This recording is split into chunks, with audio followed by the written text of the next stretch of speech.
All right, ladies and gentlemen, welcome to the fourth quarterfinal of TEC South Asia Championship League powered by LG UltraGear. Tonight, we have a cracker of a match for you. It's D5 versus Deimos Force Rio. These teams really good oppositions for each other from the South Asian region. Today, I have with me Frost, none other than him. Siddharth, what is up? How are you feeling tonight? Hey Red Bro, how you doing? Excited to cast this set with you. We are going to have a cracker of a quarterfinals, I feel. Right. So we are in the picks and bans phase. So let's go over the champions that have been banned out by NA. What do you see? What do you see up there? Right. You have like So, Kindred. You have Graves, both junglers. right off the bat, I think they're trying to attack Shokya's champion pool, and they're trying to, get all the range marksmen out of the equation. NAD5 is again famous for a lot of team fight oriented compositions, as they have shown in the group stage and before this as well. So I think their bans are more tailored against that. While we come to DF Rio's ban, they're just removing the standard first picks which are broken right now. So Wukong, again, very strong in team fight presence. Trundle, because he counters most of the tank junglers which is played right now, and as well as Aphelios, which is a standard first pick. Okay, so we do see a Volibear picked up by NAD5. He is a massive champion right now in both lanes. That is a really good flex pick as well. He can just go up into top or jungle. He's really good in both the roles currently. In solo queue and in competitive, he received some adjustments in 10.12, which pretty much put him off the radar, pushed him beyond the edge, if I may say so, because he is borderline OP right now. So that is a great first pick. Yeah, they're just going for the strong meta picks right now. And again, DF Rio also responds with one, I think, one which is, if not the best, probably one of the best ADCs right now in the scene, which is Ezreal. So again, safety pick, lots of damage, lots of CC, lots of mobility. Always a good thing to have in your corner. And as far as Volibear is concerned, they can maybe look to counter it. If it's not jungle and if it's top, they can counter it with the Renekton, I feel. Yeah, so a Jarvan pickup in the jungle, very versatile champion, can go damage or tank depending on the situation, but I feel like a lot of players have shifted their playstyle from that warrior Jarvan build that we saw in Seasons 8 and 9. They switched to a tanky jungler with a gargoyle being used in Season 10. So yeah, basically mostly tanky junglers are being dominant in the meta right now, with the exception of a few like Graves, Kindred, and the likes of them. And we do see a Zac being picked up by NAD5, mimicking the tank jungler role being picked up from Deimos Force Rio, and a Corki pickup. What are your thoughts on that? Yeah, I mean, this is again super comfort for NAD5. They have these big team fights, and they want to, just have a big tanky front line in front of their carries and peel from there. So again, picking a Zac so early, there is always a chance that there can be a Poppy jungle, or they can be a Poppy pickup for top lane in order to just stop the Zac from engaging on it. But so in the second phase of the ban. Yeah, because Fiora, I think with Fiora, they are trying to move away from the, team fighting, and they want to go for more of a split-oriented nature, I guess, because again, Fiora against tanks, in a split scenario, it's really good. With that true damage scaling off on HP, she does have a looming threat when she is split pushing, and that is going to cause major problems from NAD5 if she does pop off, because Fiora as a champion, I feel like she can actually 1v3 if she's really good or the enemy makes like a ton of mistakes. But there are a few champions that can actually do that, but Fiora is one of them who's actually viable in the meta currently. So yeah, that is a really good pickup, considering the fact that Deimos Force Rio might want to look for more engages in the bot lane towards Dragon, and they were just going to let Fiora just shove a side lane and then, let her do her thing. Well, another interesting thing to note is like the support pool is not being really pinched right now. Neither is the AD pool being pinched from the side of DF Rio. So all the supports are the premier supports like Thresh, Nautilus, Braum, all of them are on the table. So maybe we see like one of those adaptations coming out from the side of DF Rio, because if you are going for the split comp, then you maybe need something like a Thresh with the Lantern for the disengage. So it's interesting to see how the draft will pivot right now for DF Rio and for NAD5. So the last ban goes out for Leona, very strong support that a lot of AD carries might not be comfortable laning up against. Even an Ezreal with all those mobility spells might not be safe from the looming threat of the CC that Leona actually brings to the table, coupled with the fact that she does have very strong team fighting capability as a support. And she would have actually complemented their team comp as well, Deimos Force Rio's, So Zuko picks up a Karma. That's a flex pick right there. No, it's going for Orianna, which is a really good combo with the Jarvan. We did see in the last game between between the two teams, where Oriana was a really good pick used by Katarina Bot to use the initiate along with Wukong and Jarvan. So yeah. Yeah, I mean, like that's going to be a Galio support and a Jinx. That's an interesting ADC That's pick. Yeah, that's a massive front line. Like if they do lock in the Jinx, so it's a massive front line for two ADCs which hurt a lot. So it's going to be really interesting to see like what DF Rio picks as their last pick, because right now their comp is more of like 3 of their champions want to team fight and 1 of them just wants to split the whole game. Right. So, and yeah, it has to be the Thresh because there is no other like good support available. So now it's going to come down to, I think, a lot about how Shokya decides to influence the game for DF Rio, because if they are not ahead, then it's going to be difficult for them in the team fights. Definitely, and it looks like that, these ADC lineups, both of them are pretty much equal in terms of lane, but I think that Jinx is the more snowball AD carry by far, while Ezreal takes a bit of time to ramp up. He needs that tier, he needs that more mana in order for him to, start dealing out more damage in the laning phase and in those mid-game team fights. But looking at both compositions, Frost, who do you think has the edge right here in the early to mid game? Well, early to mid, I think definitely I think it's tilting more on the side of, I would still call DF Rio, because I think in the mid game, and then later on I think it becomes a little difficult to navigate their composition. It's very hard to call this because again there is Corki and Jinx on one side and then Ezreal and Oriana on the other. All of these champions hurt a lot. Like there is no dearth of damage, let's just say. And if you think about like pure CC aspects from the side of NAD5, like they have tons and tons and tons of CC, so they can lock one of these carries through the side of DF Rio for a long time. So that's going to be interesting. And so I think the onus, as far as DF Rio is concerned, is going to come down a lot on Shifu and Shokya both, to see how they influence, I think, the mid game and the early game both.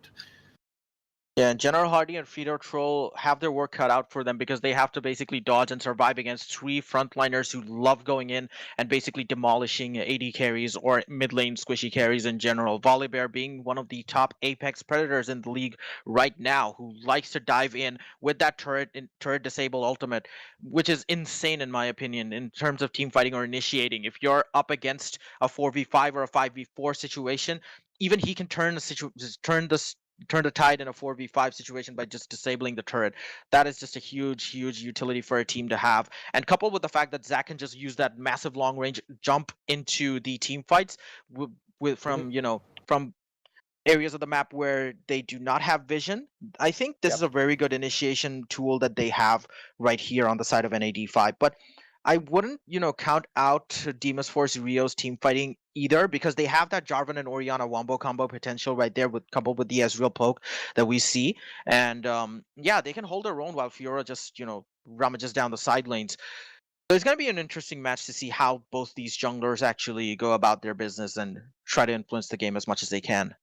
Yeah, because I think the interesting bit about this is like it's going to come down to how hard the comps had to execute. Now, if we talk about the left side comp, which is NAD5's comp, it's not hard to execute at all. They want to scale up and then they want to just team fight. Whereas on the side of DF Rio, it's a much more complicated comp because there is a lot of coordination involved. Now, if the Fiora, mind you, if she gets ahead, she's going to become a solo carry by itself, because she will just be drawing 2 to 3 people on her side in either of the lanes where she decides to split. So it's a very interesting balance. Like it's a very interesting contrast of things, and it's like a cracking start to the quarterfinals where we see 2 highly differentiated comps in the same game right off the bat. Right.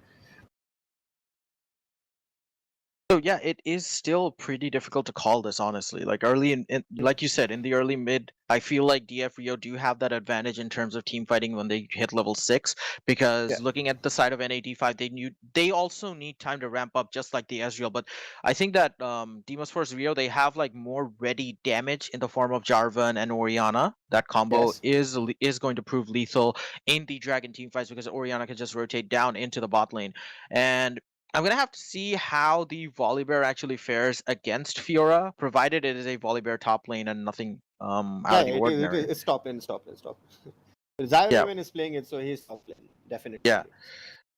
So it's going to be interesting to see how Volibear fares up against Fiora. Like, if you give up an inch against a champion like Fiora, you're going to be in a world of hurt, because he can just abuse you and punish you in the lane so hard that you're gonna have to basically be driven out. And she actually does attract quite a lot of pressure to top lane, which frees up the rest of the map for her team to just dominate, right? So I'm gonna have to see if they actually play by that or they actually focus on something else. We're just gonna have to see how this game pans out. It's more gonna be on how each team capitalizes on each other's mistakes. So we are in the loading screen right now. I mean, the interesting thing to see is that the Jinx has exhaust, so she's looking for some self-heal for herself. So in case the Jarvan or if the Fiora gets on top of her, she's looking for some self-heal in the form of that exhaust. Mind you, she has a lot of disruption from her side. So I mean, she's going to be a happy person unless she gets hooked in the face by Thresh in the laning phase itself. This is going to be come down to again, Jinx's only weakness right now in laning phase, I think it's laning phase itself. And if she was able to land some good hooks and maybe burn his flash, then that can potentially pivot into a world of hurt for her, because she'll be denied of the whole wave, waves and waves and waves, and it becomes very difficult because Jinx, the only weakness she has is she's highly immobile. So if she does not have flash, then abusing her, especially in the form of Jarvan and Thresh, is very, very, very, really easy. Right. But you can just go in there with a Cataclysm and then trap her if she doesn't have flash. And that exhaust won't really do her any favors if you have a Fiora bashing at you or an Ezreal using throwing mystic shots at you from afar. So yeah, the exhaust does make sense, but loses out a bit of a healing in the laning phase if she gets chunked down by an Ezreal burst or a Thresh Q. So I feel like that is a risk factor that they just have to take, given the fact that they are faring up against a dive heavy composition. So that does make sense if from a team fighting perspective, but in the laning phase, it's going to be interesting to see how that exhaust actually plays out for him. The good thing is Galio is also, I mean, supposedly one of the best anti-dive compositions, because the moment the dive happens, the Galio can just decide to wait and then use his W altogether, hereby taunting everybody who engages right there, right in. Also, if they commit on one side, and the Galio ulti is always something which you have to keep track in the back of your mind, that the Galio ulti is up, and if I overcommit and if the Galio lands on top of my head, the amount of CC which is coming after it, I'm not going to survive it. Now, if you see, there is no sort of any cleanse on the side of either Fido Troll or General Hardy in this game. So that means that if the Galio is able to flash and taunt them, that taunt will stick and they won't be able to flash out fast enough. And there is a lot of successive CC which can follow. So again, it's going to be interesting to see how team fights pan out like that.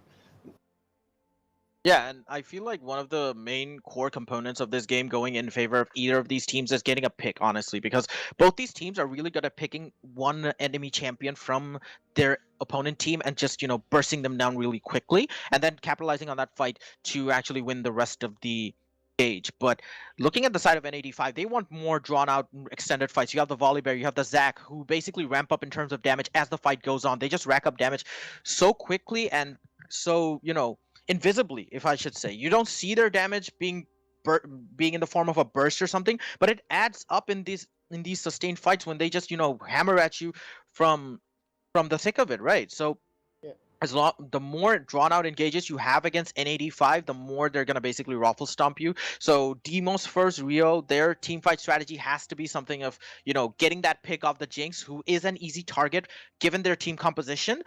But you have to also count out the fact that the Galio is there to give that sort of appeal to the Jinx and her exhaust. So yeah, it's going to be interesting to see how these team fight mechanics play out. We're just going to have to start the unpause as soon as someone I have a question to ask you. Where do you think the Jarvan is going to influence early ganks first? Is he going to go top and get that Fiora ball rolling, or is he going to go bot and try to abuse the Jinx more? Where do you think where he will go actually?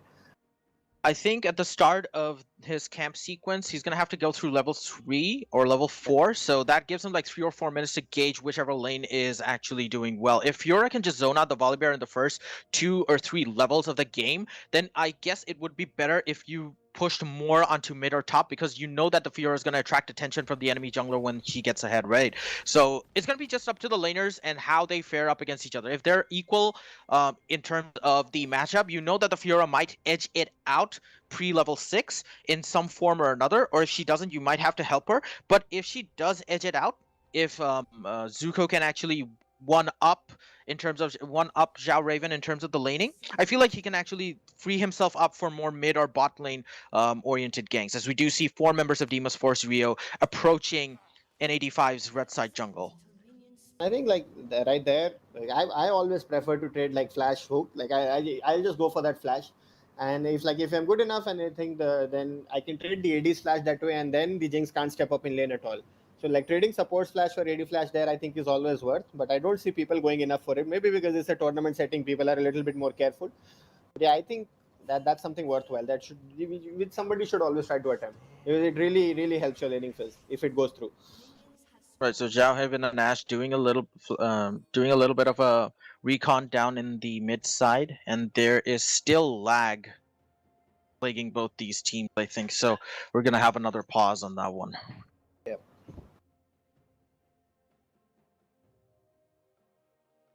Literally, like good early was coming out from the side of DF Rio, trying to eliminate any sort of cheese on the side of any D5. One early ward on the right from Oriana, so that no, not from Oriana. I think that's from Thresh, in order to stop any random invades, and then one on the red buff so that they see where the Zac is starting and they can play their lanes, like at least their solo lanes and their bot lane out accordingly. So that's some good scouting coming out from their side. Let's see if any D5 also goes for some level 1 wards or not.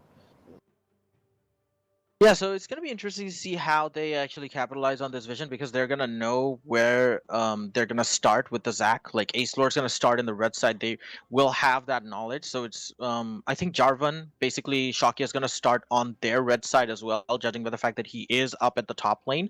So if that happens right there, they can actually start a sort of vertical jungling right there if they want to invade or counter invade. I'm not sure if Zac wants to invade. Ace Lord might want to just continue down his usual jungle path, but we might also see a level 2 gank by the Jarvan up at the top lane, because he is going to start out with the red buff, and a level 2 gank against a Volibear who has the flash as the only form of escape is going to be devastating for him against the Fiora.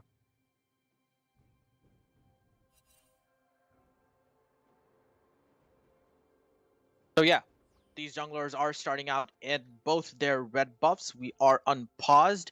So let's see what happens in the base. Let's see what happens in the meantime, as my co-caster has probably timed out. So Shakya starting out at the red buff, pretty standard. Might not look for a level 2 gank as he jumps down to his blue side. Pretty standard stuff going out as Ace Lord picks up his red buff and goes off to the Groms. They might just mirror these junglers right now. And as at the top lane, right now, pretty evenly matched. Zuko getting a little bit of an aggressive trade onto Xiao Raven, but nothing doing too much. Yeah, so pretty standard stuff coming out from both these teams right now. User joined your channel. Sorry, I DC'd. Okay. So, yeah, looks like Shakya is actually in position to do a bot lane gank. There was no Tribush. There was no ward in the Tribush. Both flashes coming out from Nightmare and Wonka. That was a really good flash to set up a advantage for his bot lane. So Deimos Force Rio now playing up against a bot lane with no flash. That is a good information for someone to have. Meanwhile, Zuko pushing up against Xiao Raven, trying to attract as much attention as possible from the Zac, who is still doing his Raptors right now. Ace Lord going for a more full clear approach rather than ganking from the very get-go. Yeah, I think I don't think the Galio flash was necessary. Jinx flash I can understand. So again, like right off the bat, Shakya getting that early Jarvan pressure going, and he has a huge lead for his bot lane right now because the Jinx cannot walk up at all now. The way Thresh functions and the amount of hook pressure that he has, it's going to be very difficult to step up. Definitely, and we are seeing that in the form of the CS difference, which has already manifested itself. 10 CS in favor of Feeder Troll 69, which is, in these sorts of games, it is actually a huge deal, because the skill level of these players is so high. Like, every single advantage that they take, they can just take an advantage of, right? So, yeah, really good start off for Deimos Force Rio, getting that advantage, as we do see Shakya getting that first scuttle crab of the game, as Ace Lord hasn't really picked up his side of the scuttle crab on his side of the map. So pings are going down for Deimos Force Rio. Looks like they want to do an aggressive engage. The hook almost lands onto Nightmare. Counter engage by Wonka right there. The dart lands. He gets taken a lot of damage. Oh my goodness. That almost killed him out. The Mystic shot. That was an assured kill. If Shifu landed his flay, or even if he ignited, he would have died. Because the Galio, I don't know what he was thinking after trying to re-engage after everything had been gone down. So that was really sad from the Galio's part. Yeah, but Deimos Force Rio laying down the pressure in the bot side of the map right now. Wonka is being used to force to use his pots that he got. And yeah, Feeder Troll still, enforcing that CS lead that he has carved out for himself. and that is not going to be good things for N85's bot lane. Yep, and they are under a lot of pressure. I think the first blood was missed there. So again, the good things for NAD5 right now is I think the Volibear is more or less even. Not a lot of problems there, as well as like mid lane also is like 5 to 6 CS ahead, which is also good for him. Right. So NAD5 getting that early, like they're comfortable with this because again, as long as their bot lane doesn't die, Zac is always scaling. Like Zac is always hitting that level 6, hitting that level 5, and looking to influence things early. So that's always good to have. Yeah, and despite the fact that Ace Lord hasn't really shown himself in any part of the map, it really didn't detract away from Shakya's keeping up with his CS. So they are both neck and neck in terms of the camp killing count. So yeah, Shakya doing some really efficient jungling right there in the early game.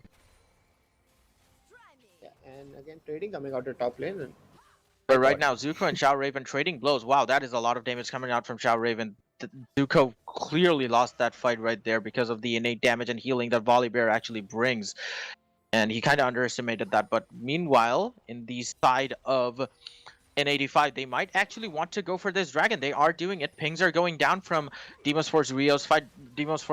This might be the first fight of the game as Shakya goes in with the EQ, gets knocked up instantly. Here comes Chifu with the flay. The dragon's down really low. Who's gonna get it? It is NAD5 who picks it up. Meanwhile, Ace Lord does pay for it with his life. He's gonna get that blob out. No, he does not. And yeah, they just disengage. That's a 1-for-1 trade with the dragon going to N85's side. Honestly, that play makes no sense. I don't know. Like NAD5 just randomly started the dragon, considering that they had no flashes down, and I don't know. Deimos Force Rio does not collapse. So I don't think that they should have been able to do that drag where, especially when their bot lanes both their flashes were down, and it ends up working out for them, which is really weird because again, Jinx ends up getting the first blood, Zac ends up getting the dragon. So this is like more or less the worst it could have gone for Deimos Force Rio in that situation.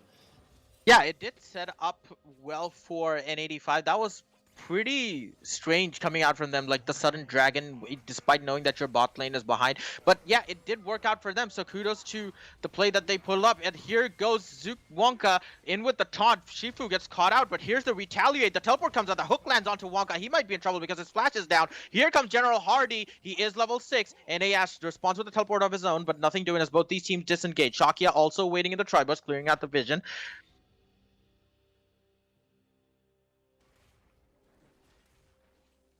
Now, man, this bot side of the map is really seeing some action right now, Frost. Yep, and it doesn't need to. That's the worst part. And again, this time again, Zuko putting his unused teleport in a dragon fight to good use, immediately TPs and ends up getting a good kill for.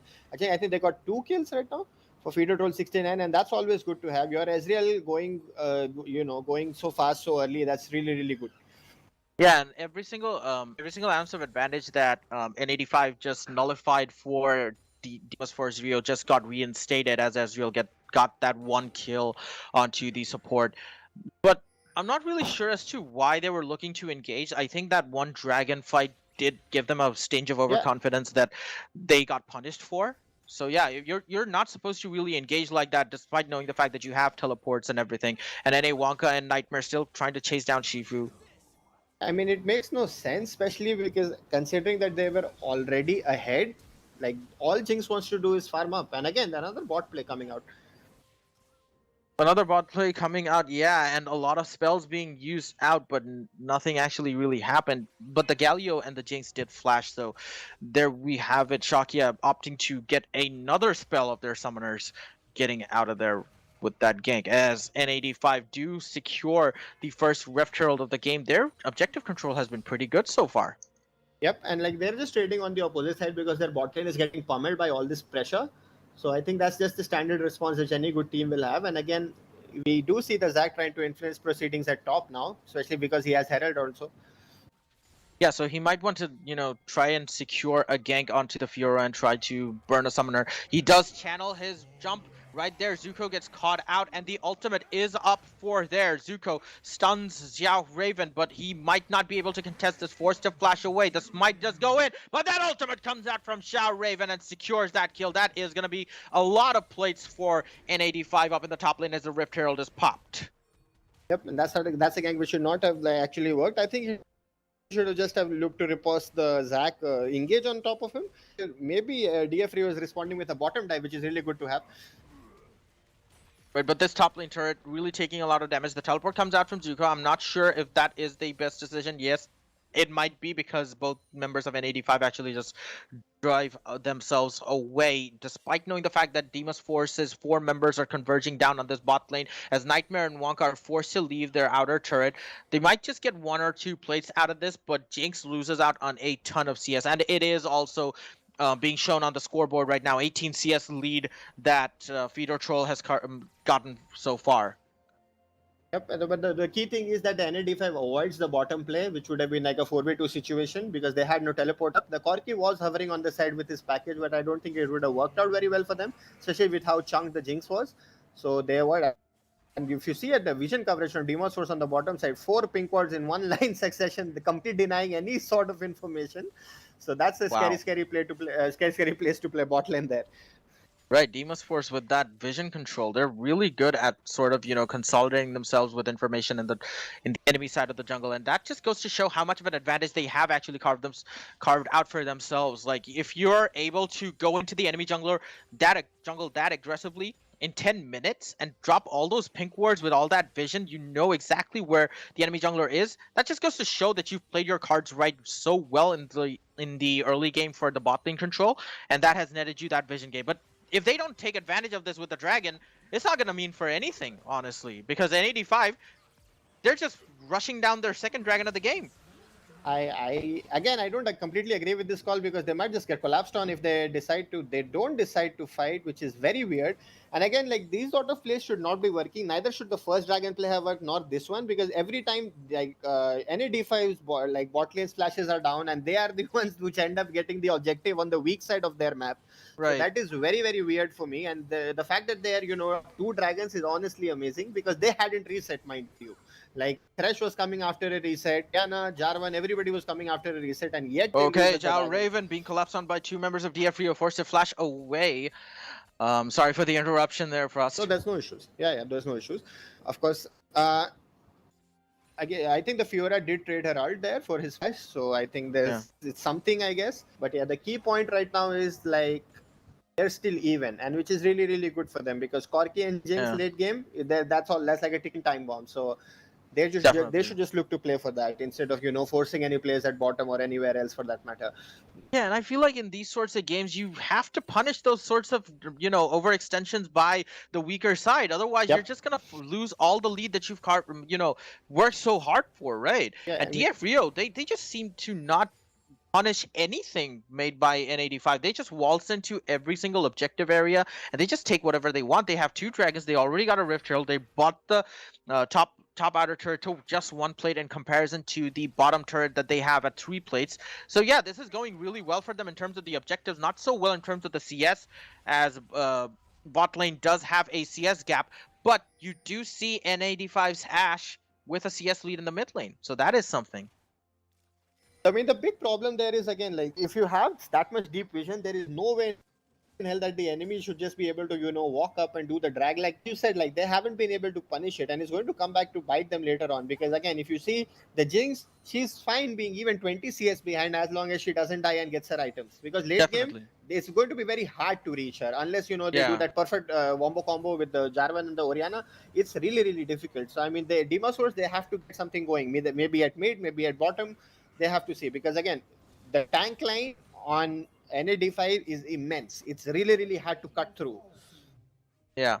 And Ace Lord is looking for another gank up at the top lane. They do know that the plates are falling right now for all turrets in the outer side, so they're going to look to have the first turret of the game, which is going to be really odd considering the fact that the early game did pan out really well for DF Rio. But meanwhile, here comes an aggressive engage from Wonka and Nightmare. Stark contrast to what we've seen so far. The flash goes out from Nightmare, the chompers go out, but that respond with a Feeder Troll flash as well. That ultimate does hit him, and he gets a shutdown on 450 gold, but that death might not mean anything because Shifu picks up the kill. Here comes General Hardy. He might be in trouble as well as NA-Taz goes out. The Stormbringer from Shao Raven does hop the wall. The flay from Shifu saves General Hardy from any further trouble. But oh my goodness, that was a massive worth kill by the Jinx. Nightmare getting that 450 gold shut down, being killed by Shifu in return, which might not be the adequate response that DF Rio were expecting.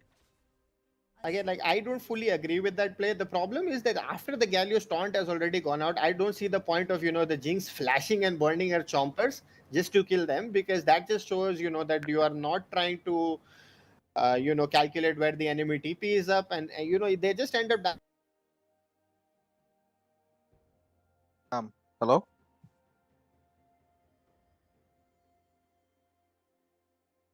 Lost?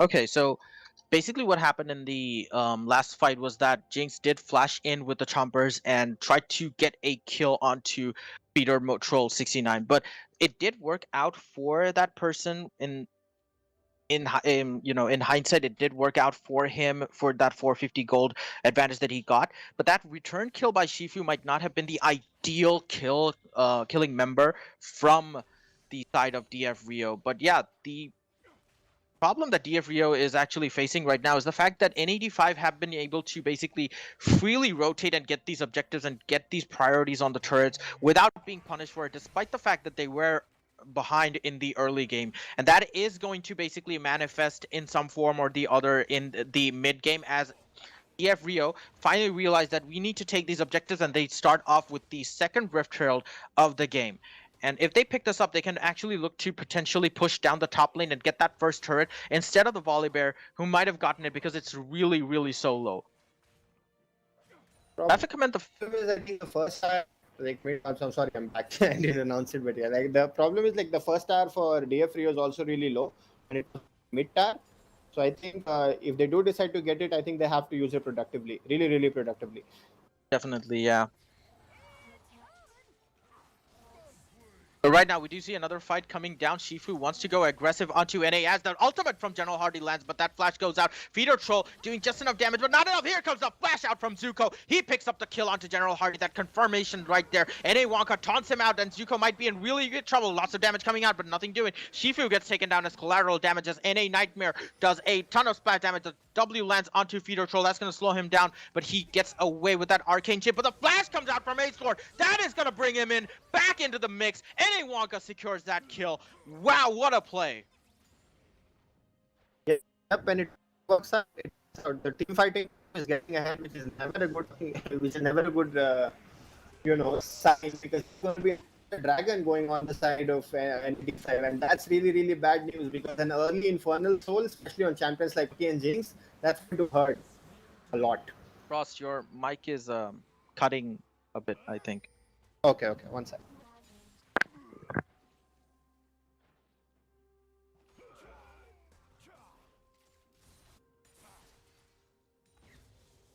What a play from Ace Lord, though. That flash Q onto the opponent team was amazing, honestly. It just brought back General Hardy into the mix, and that allowed for that pickup by Zuko.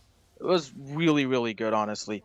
But yeah, here goes the mid lane push from DF Rio, and a shockwave comes out from General Hardy. That's going to send a shockwave of fear onto them and a lot of damage as they struggle to deal with this Rift Herald, as NA Edge gets caught out by the Flame. No follow-up from the side of DF Rio, but they did take down this mid lane tower to a very low amount. Yeah, I think the good thing to note that there is an Infernal Soul, which is going to be really, really difficult to counter. I think if NA5 ends up getting it, the team fights are going to be very hellish for the side of DF Rio. DF Rio are making some proactive moves, which is good. Right, they are finally realizing the fact that they can, poke out an advantage, but I honestly think that right now the game is very, very even, because N85 have picked up 3 dragons over the course of just 17 minutes. So that means the next soul is going to be Infernal, which is a huge soul for the side of N85, given the fact that they do have a lot of players who can benefit from it. So yeah, the next dragon has to be a really do or die fight for DF Rio. They can't just give up these objectives like they have, as the first turret actually goes down. No, the second turret actually goes down, which is the first turret for N85. Yeah. Yeah, I think that's the first turret they get, and I think the good thing about this is that the Jinx has successfully skipped Deimos Force without a lot of harm her way. Yes, she had to burn her subners sometimes, but I think she is going to be altogether really happy with how things have turned out. And right now, I think the lane rotation which I want to see from NAD5 is to send the Corki bot lane and just, make the Jinx play mid. So Yeah, and allow. that's a really cool red buff steal coming out from Feeder Troll, though. He stole the red buff with his ult. Yeah, totally guessed it like that estimate right there. But yeah, that's gonna mean a lot of poke damage coming out from the side of an EF Rio, but instead he's the one that gets poked out way too much by Ashe. But I think there has to be faster lane assignment from the side because, again, if they get this mid tier, maybe it's well and good. But if they don't, yeah, okay, that's going Yeah, to work so out. N85 actually opened the map up for themselves right now after losing their mid turret. So that's pretty good. Ping's going down onto Ace Lord. They know where he is, but they're not really doing anything as the game reaches a very stagnant position where both these teams just dance around the lanes and not really do a lot. So now we're in a really interesting position because now it comes down to a lot around like how people, generate vision and play. And Hardy is not spotted. He might just go for an R combo, but he doesn't decide to do it. But yeah, the interesting thing is now it all comes down to how the supports and the junglers are controlling vision. Because now all the fights which we will see, it's hardly going to be a full-blown fight unless it's for a big objective like Baron or Dragon Soul. So yeah, but I'm seeing a lot of red dominance in terms of the wards in the enemy side of the jungle. DF Rio have been really good with their vision, but I'm just disappointed with the fact that they haven't been able to make a lot of proactive plays with it. All their proactive plays that they did make were around the objectives or around the lanes where they did have vision in the enemy in the first place, right? So if you have that sort of vision in the inner side of your enemy jungler, the ideal scenario for you is to get a pick onto someone from the enemy team, right? Someone who might have been caught out of position, they might not know that they have a ward over there. But that's not exactly what DF Rio have been doing throughout the course of this game, despite having excellent vision in both sides of the map. also, like another big thing is like the next fight, the Dragon, the Ezreal is going to have his full Mura mana. So the 2-item Ezreal actually hurts a lot in team fights. So that's going to be something again to watch out for. I don't like the fact that the Galio is sharing so much XP with the Jinx because that But here way, comes I Ace Lord think with that initiate. He does not land on anyone, just manages to bump up Shifu somehow. But that flash goes out. Shakia with that insane initiate with the Cataclysm gets bursted down for good effect. And Wonka and Ace Lord, not the ideal candidates for that shockwave, as NA-D5 have caught DF Rio on the back foot, but Wonka and Ace Lord trying their best to allow NA Ashe to deal as much damage as possible. Zuko comes in with the teleport. Ace Lord gets that passive triggered out as NA Ashe is in huge trouble right now as Zuko is going to flash in for him. And Ashe survives by a second of the HP, but he does get taken out. Zuko, are you going to be able to get that double right there? He does. Ezreal comes in with that Mystic Shot in backup. What a play coming out from DF Rio. Turned that fight against them when N85 had caught them on their heels. That was a superb teleport coming out from Zuko. Just shifted the dynamics of that fight in an instant. yeah, beautiful team fight coming out from the side. And again, I don't see the point of a very random initiation from the side of Ace Lord. And the key point there is that I think Zio Raven did not have a ward to TP on. So what could have potentially have been their gain-winning condition, which is the Infernal Soul. And it ends up going to the side of Deimos Force Rio, which is always a welcome thing from them. And it's going to be close. It's just going to be very, really, really close. That's what I feel. Because now if you see like the way like both the supports have been playing, Wonka has been taking a lot of experience away from Nightmare. So Nightmare is end up like potentially is 2 levels down, and because they were slow on rotating their lanes and assigning their lanes properly, the Jinx, even though she has decent items, she's behind on levels, which is never a good thing for ADCs, especially in these kind of team fights where it is very much dependent on him and the Corki to do well. So that's always interesting to see. So again, like Feeder Troll 69 is in a really, really comfortable position now. That's what I feel. Yeah, for a while, because he has that 2-level lead. Yeah, he has that 2-level lead. He has 2 items, and he's on his way to completing his Blade of the Ruin King with that Bilgewater Cutlass already built up for him. So yeah, he is in a comfortable position. Better off than the ADC coming out from side of NA Nightmare, who is still being XP leashed, honestly, by the Galio for some reason. Not only the Galio, even by the Zac, and this is, oh my god, and another jungle camp seal coming up from the side of Feeder Troll. Yeah, he has been really good with that XP funneling strat that they've got going for him, and he has been accentuating that with these random steals from the enemy side's jungle camps. As NA actually tried to catch out Shakia. I'm not sure if that is an ideal solution because Shakia just takes down the shockwave ball onto the face of the Jinx and obliterates him as Zuko is pushing down in the bot lane. And DF Rio are in a position to contest for mid side and they are going to push out that turret.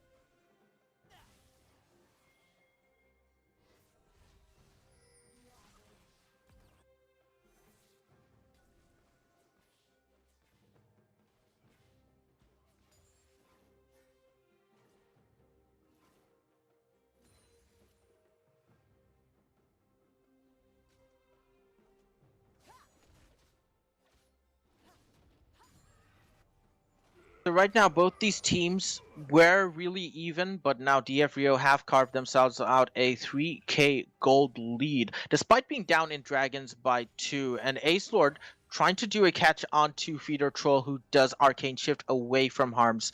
And right now, the next major fight might be centered around Baron Vision control because DF Rio are in the best position right now as Ace Lord and Wonka are going out to secure that vision. But DF Rio aren't really in a position to respond to that clearance call right now, but they still have commendable vision presence in the enemy jungler side and around Baron. They might not have vision directly on Baron, but if someone wants to do Baron from N85's side, they will know, basically because of the fact that they have Baron's vision around everyone. But N85 want to actually stack up in this pixel bush right here. Feeder Troll 69 might actually be wanting to check that out. No, he just rotates into top lane and that ping goes out. They already know the fact that they're camping out somewhere in that mid side of the jungle because they didn't catch them out on any of the wards on N85's jungle. Right now, NA Ash spots that pink ward that has been spotting his teammates rotating up to that river side of the Baron. And right now, N85 have regained control of their own jungle despite the ward in the tri-bush near Gromp. But Baron Vision is onto N85 and they're just going to wait out to see if DF Rio contest, who are just, holding their ground. They're trying to get as many waves as they can. They're just trying to clear out the jungle, clear out as many camps or minions as they can, get as much XP and gold to farm up. They really don't want to have and sort of engage because they know that they don't have vision onto the side of N85, who are basically camping. So that is good decision making coming out from DF Rio, something which we haven't really seen a lot of in this game. But the problem here, sorry to button right there, but the no, problem it's here fine. is I'm glad you're back. the Jinx is not getting any farm.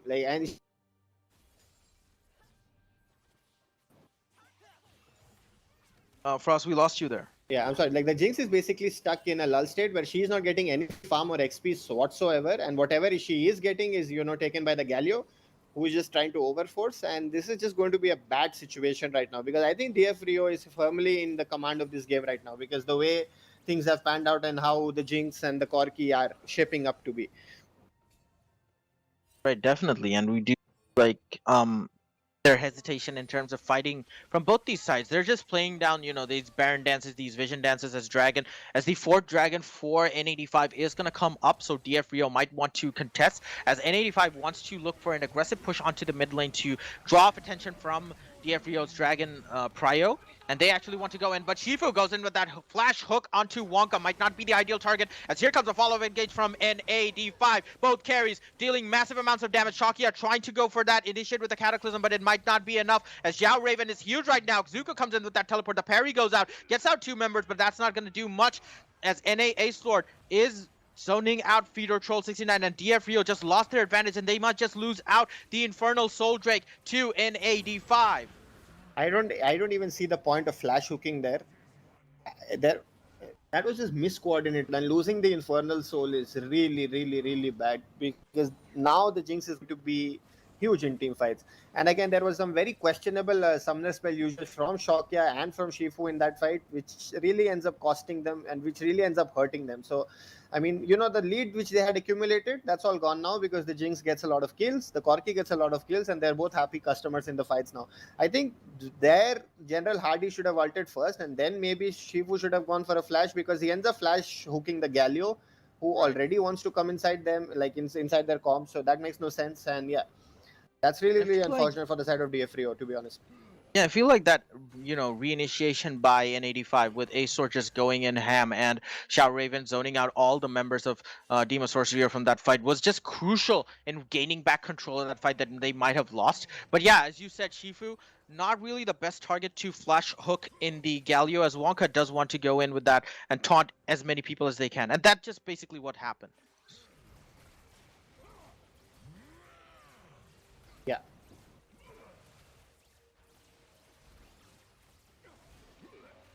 Look at that. On dragging, as N85 are going to They're contest. just starting Baron right on their faces. Yeah, right now, are we gonna see it? No, we're not gonna see a steal as Shakya just goes in only to be squashed under the weight of 5 members of N85. Yep, and that's going to be potentially, I think now NAD5 is right back in the driver's seat altogether, because now they have a lot of damage and they have Infernal Soul on their side. And also they have an additional Baron too. Yeah, so this game has been pretty, sinusoidal for both these teams. Both these teams have had their bouts of snowballing throughout various points of the game. But right now, N85 are looking to be in the most comfortable lead they can be, because they have both the buffs. They have Baron, they have Elder, and Dragon Soul. And now they're looking for a very comfortable push down in the mid lane as Shifu hooks Wonka again. And again, another re-engage comes out from Ace Lord, which completely nullifies any semblance of the fight. And here comes another ult onto Galio. Ace Lord still tanking the turret, gets that passive popped out, and he's just going to be left behind by his teammates to die as N85 do a disengage. Poor Zach tried to save his teammates and gets left behind by them.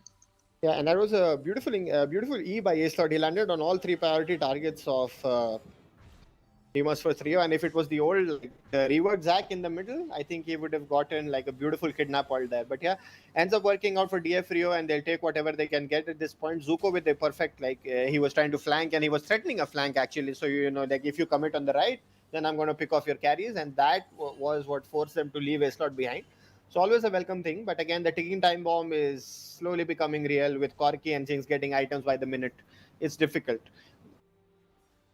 Right, definitely. And right now, N85, while they were on the back foot in the early game, they've just, completely negated any semblance of the lead that DF Rio had. DF Rio still have like a 2k gold lead, but right now at this point with Baron buff and Dragon Soul buff, I really don't think that matters a lot in the context of the advantage that N85 have carved for themselves. Yeah, the problem again, if in terms of pure experience, again, Nightmare is still 2 levels behind, and he is still not getting a single CS without it being shared by at least 3 people. So that's never welcome for ADCs. But they're just, I think they're just going for the philosophy of strength in numbers and trying to push with Baron as much as possible. Zuko does have TP, so he can always TP and flank this time. So it's going to be interesting to see that. Yeah, he is going for that and split push down from the top side, but N85 are just rampaging down through DF Rio's base, and they're going to get the inhibitor really soon because they are looking poised to get that as soon as they can. Fiora, meanwhile, in the top side... Look at that Infernal Soul damage on the rocket. Oh my goodness. Right now, Ace Lord is also zoning them out as they do lose the inner turret in the top lane. Fiora doing a lot of damage right now onto the structures of N85 as Corki is forced to back away to respond to that, and the inhibitor turret actually goes down. Zuko might actually end up taking the inhibitor. No, he just has to force it back up. And if he gets collapsed from behind, that's going to be also very terrible news for them. So Zuko is trying to run for his life because he knows the flank is coming on him. He turns and tries to kill Ashe.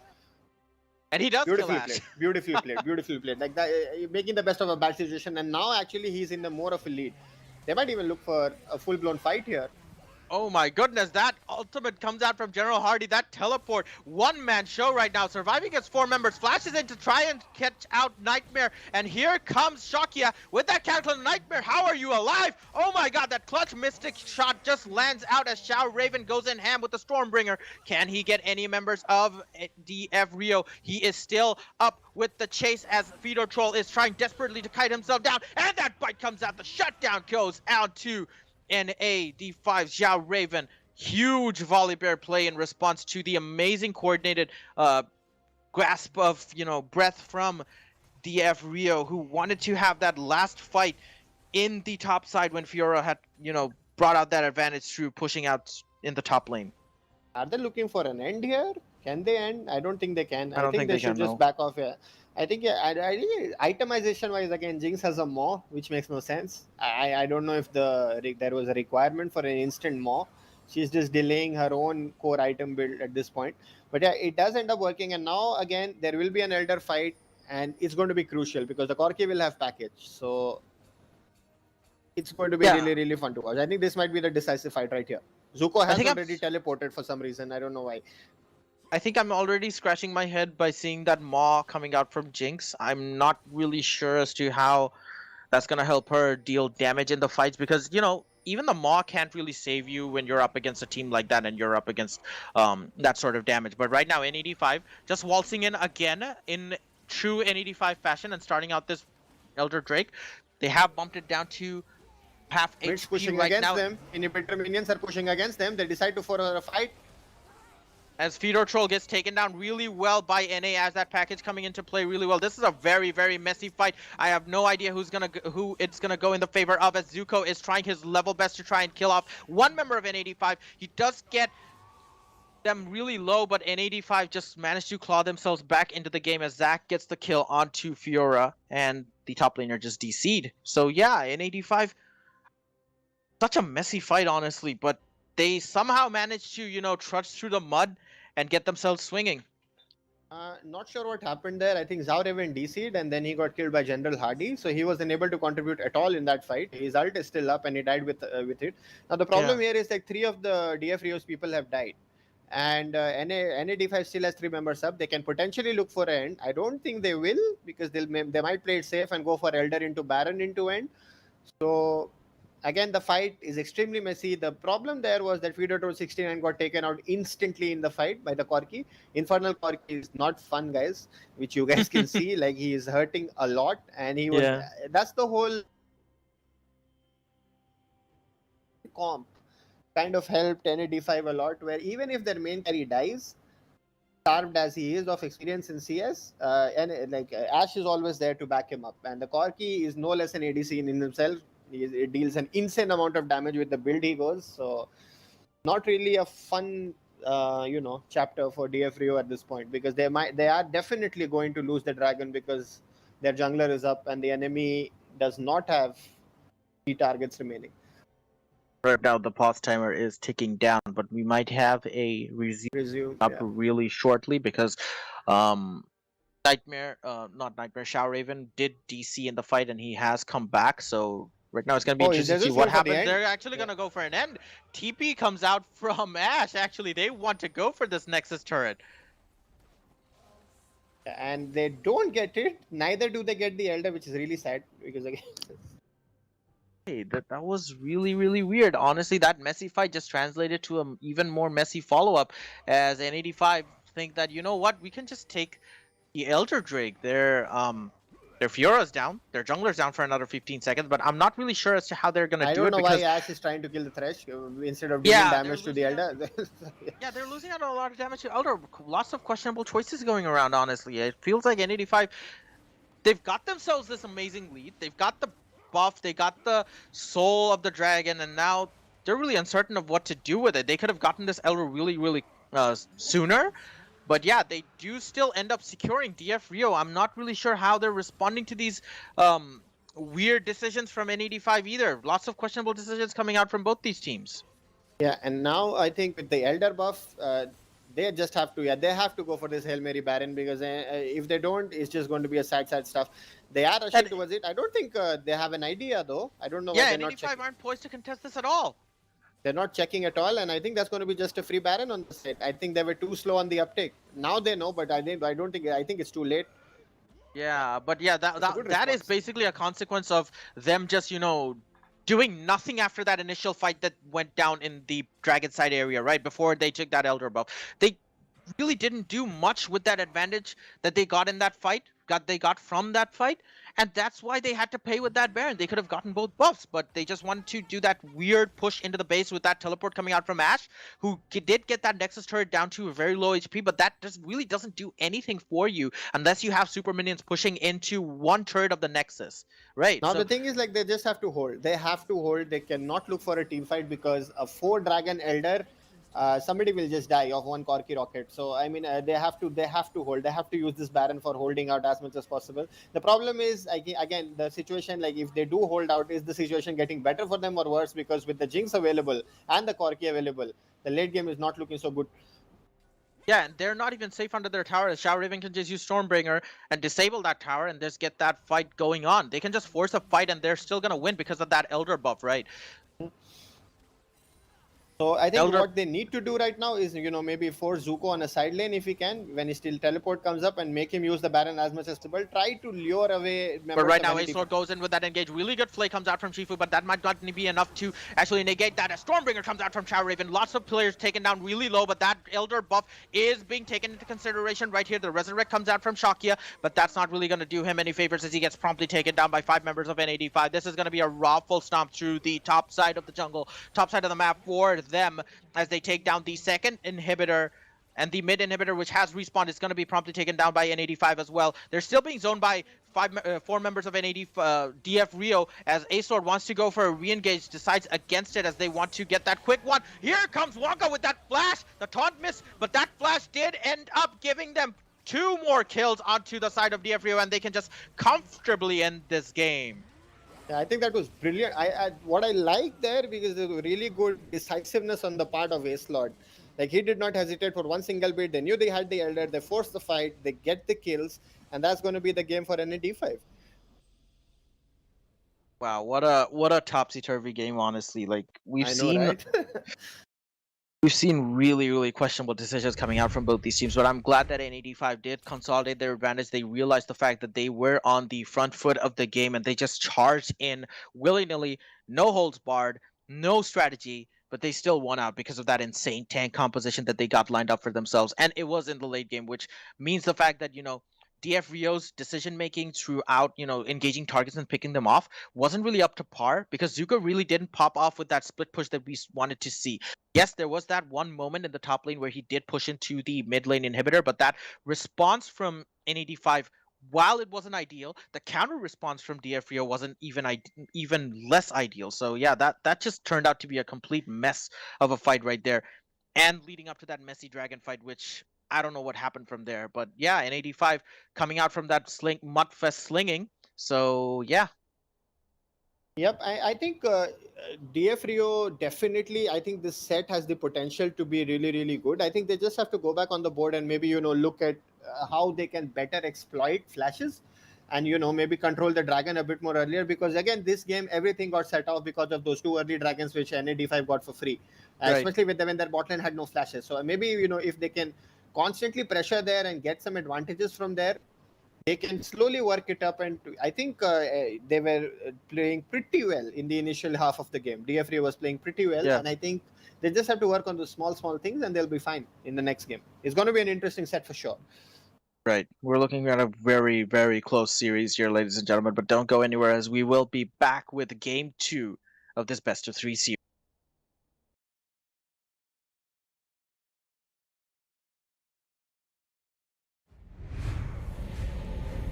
Numerous forces aimed at the Earth.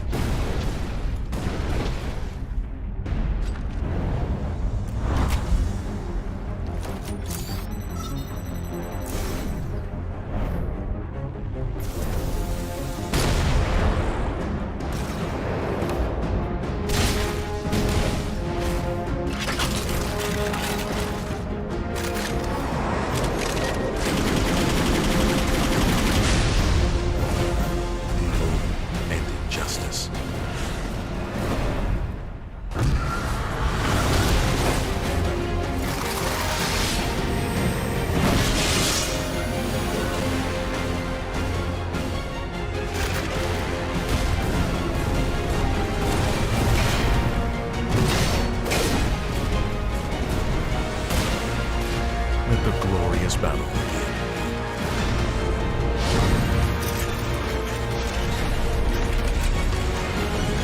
Geared up for victory. LG UltraGear Gaming Monitor.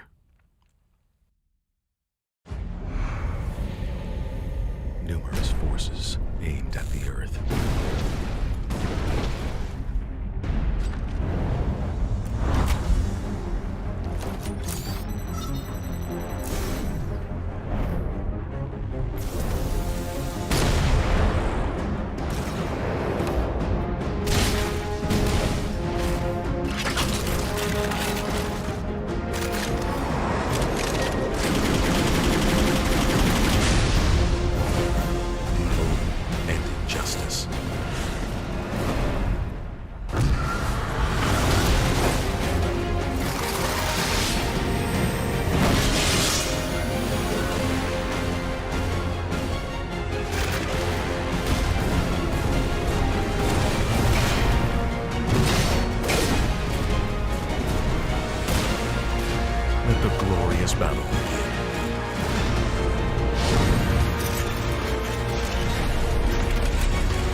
LG UltraGear gaming monitor.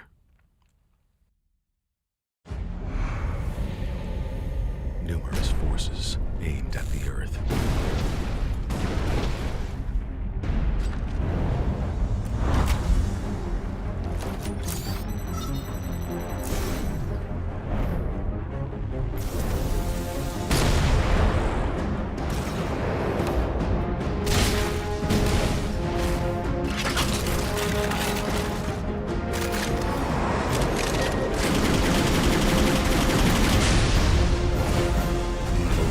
And injustice.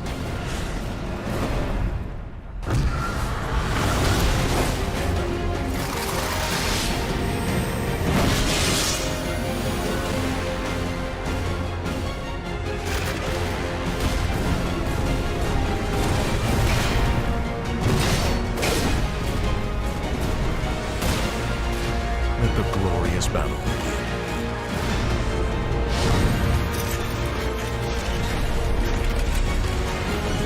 Geared up for victory. LG UltraGear gaming monitor.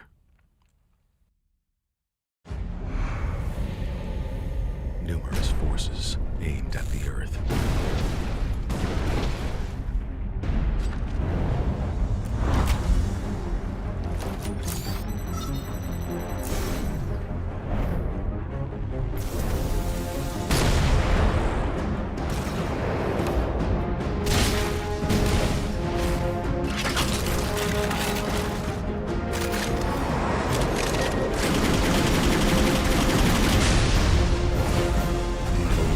And injustice.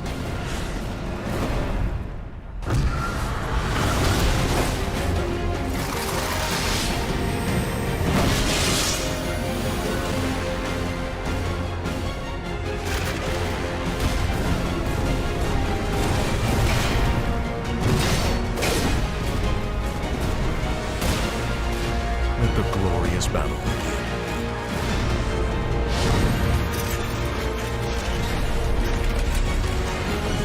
Geared up for victory. LG UltraGear gaming monitor.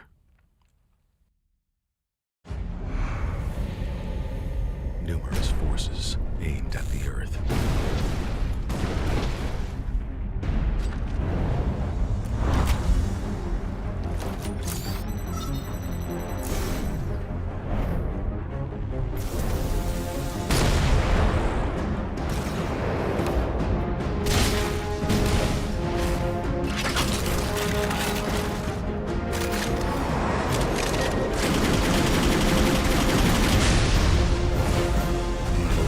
And injustice.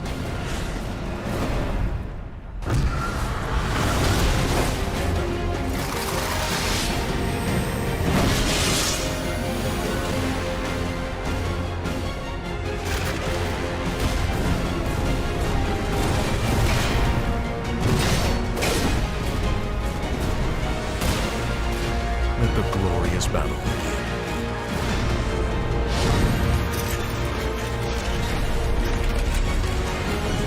Geared up for victory. LG UltraGear gaming monitor.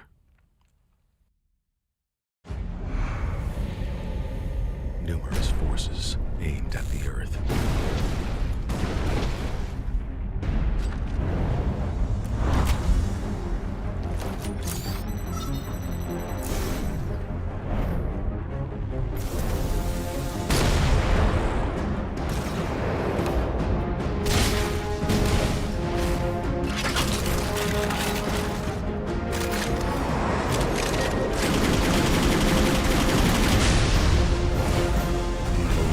And injustice.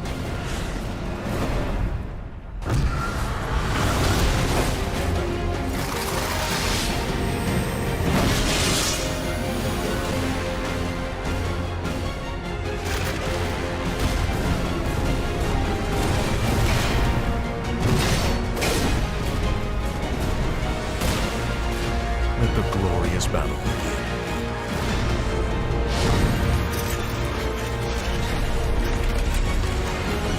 Geared up for victory. LG UltraGear gaming monitor.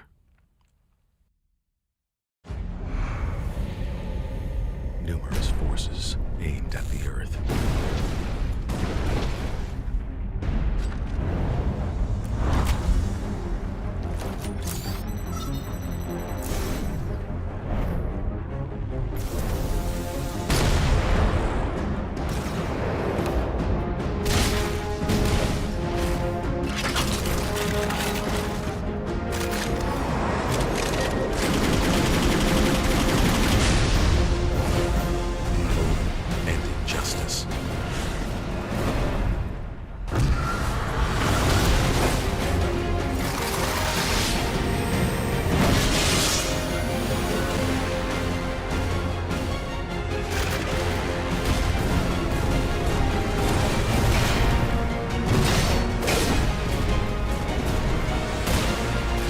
Let the glorious battle begin.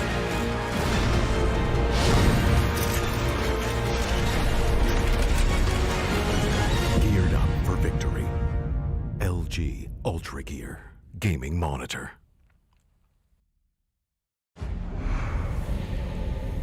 Numerous forces aimed at the Earth.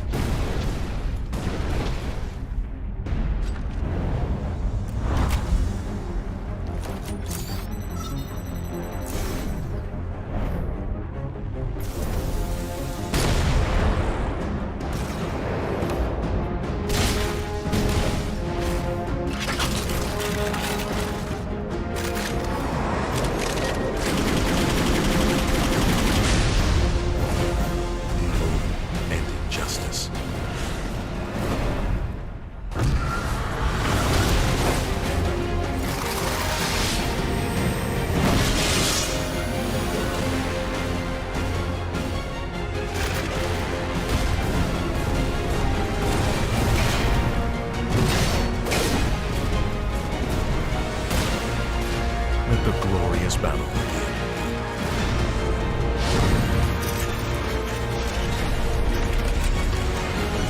Geared up for victory. LG UltraGear Gaming Monitor.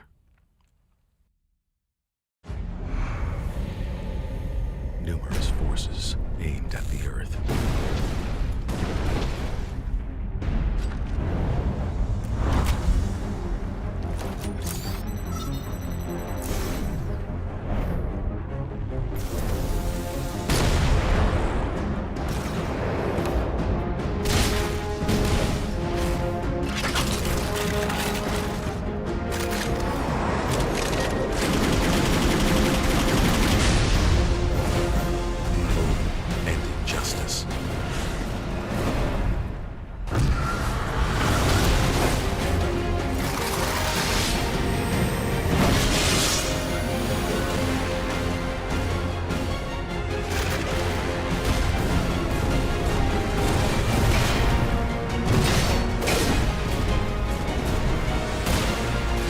Let the glorious battle begin.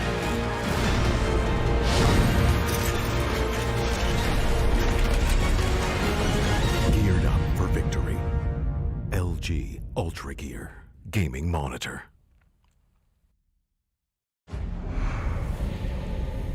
Numerous forces aimed at the Earth.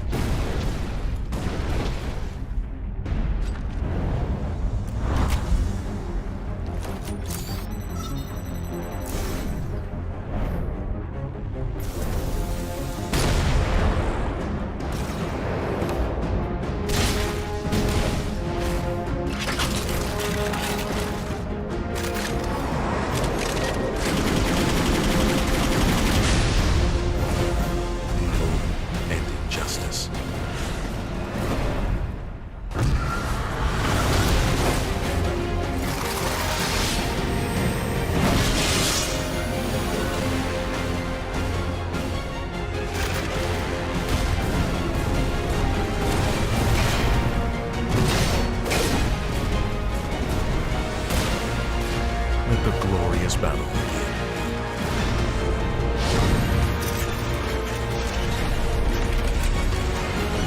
Geared up for victory. LG UltraGear Gaming Monitor.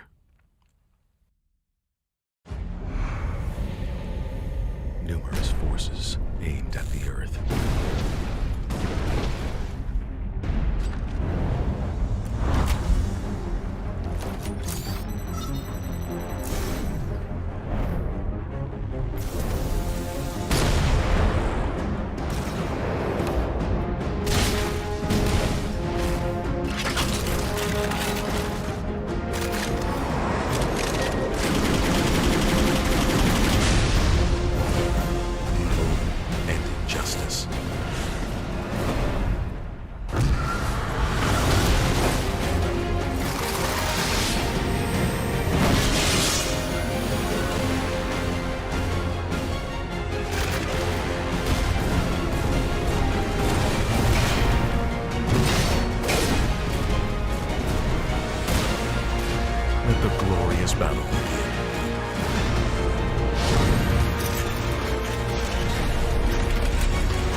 UltraGear gaming monitor.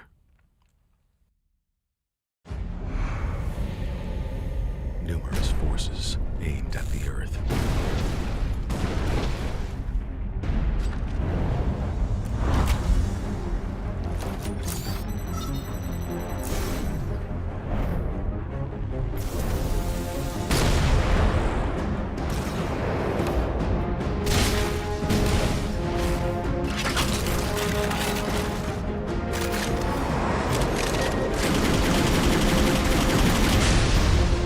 And injustice.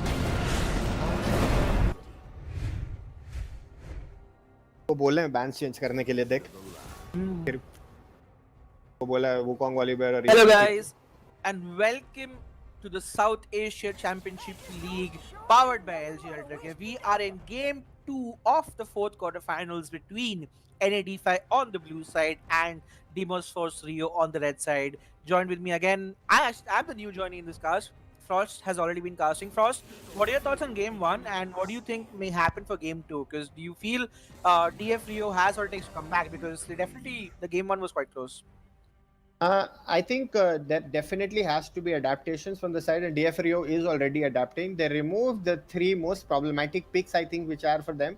They removed the Volibear, they removed the Wukong, and they removed the Corki. So basically, they're just trying to, funnel Zhao Raven on a tank at top lane, and basically make, maybe draw Ash's hand and see that whether he's able to play other things or not. At the same time, this does leave the Aphelios open, so we might see an Aphelios Braum lane coming out from the side of NAD5 this time.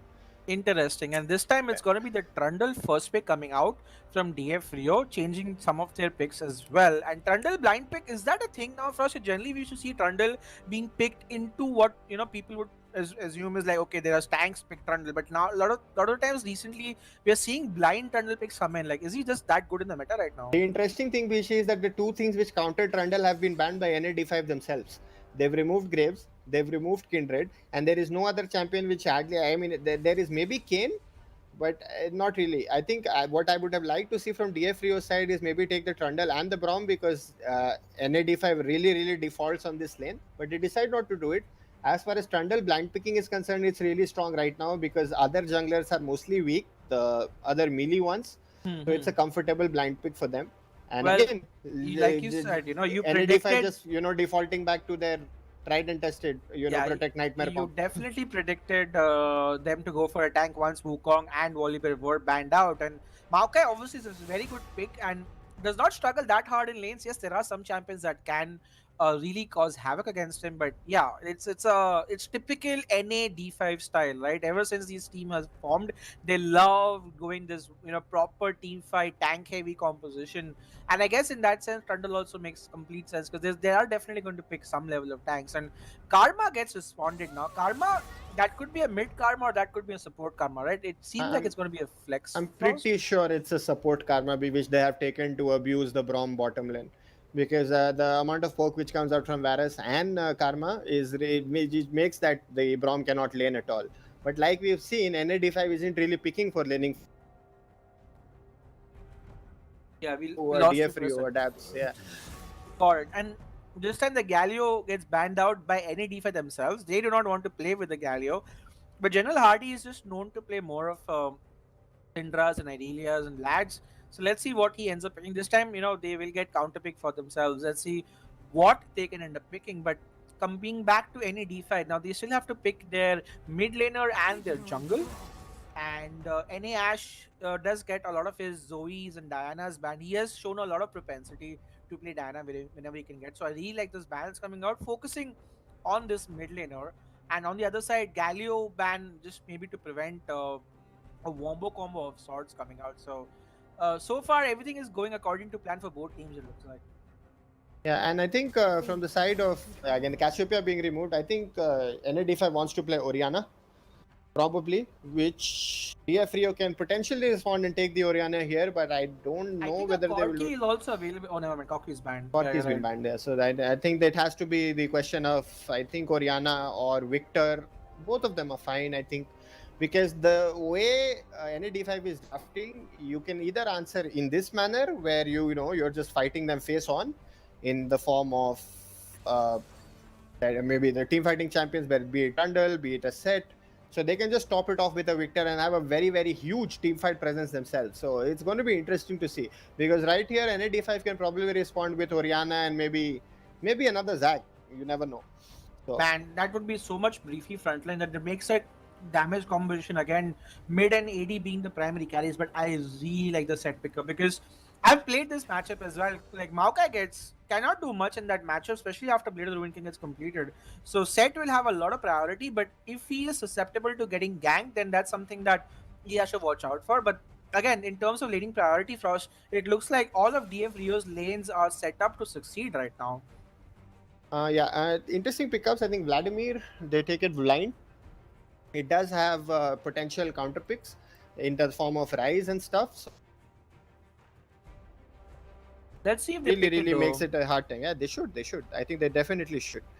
And I think Nocturne, again, it's a weird comp because 2-3 champions want to go in. Aphelios wants to deal DPS from afar. They do decide to go for Oriana. I would rather have preferred him for him to go Rise, to be honest.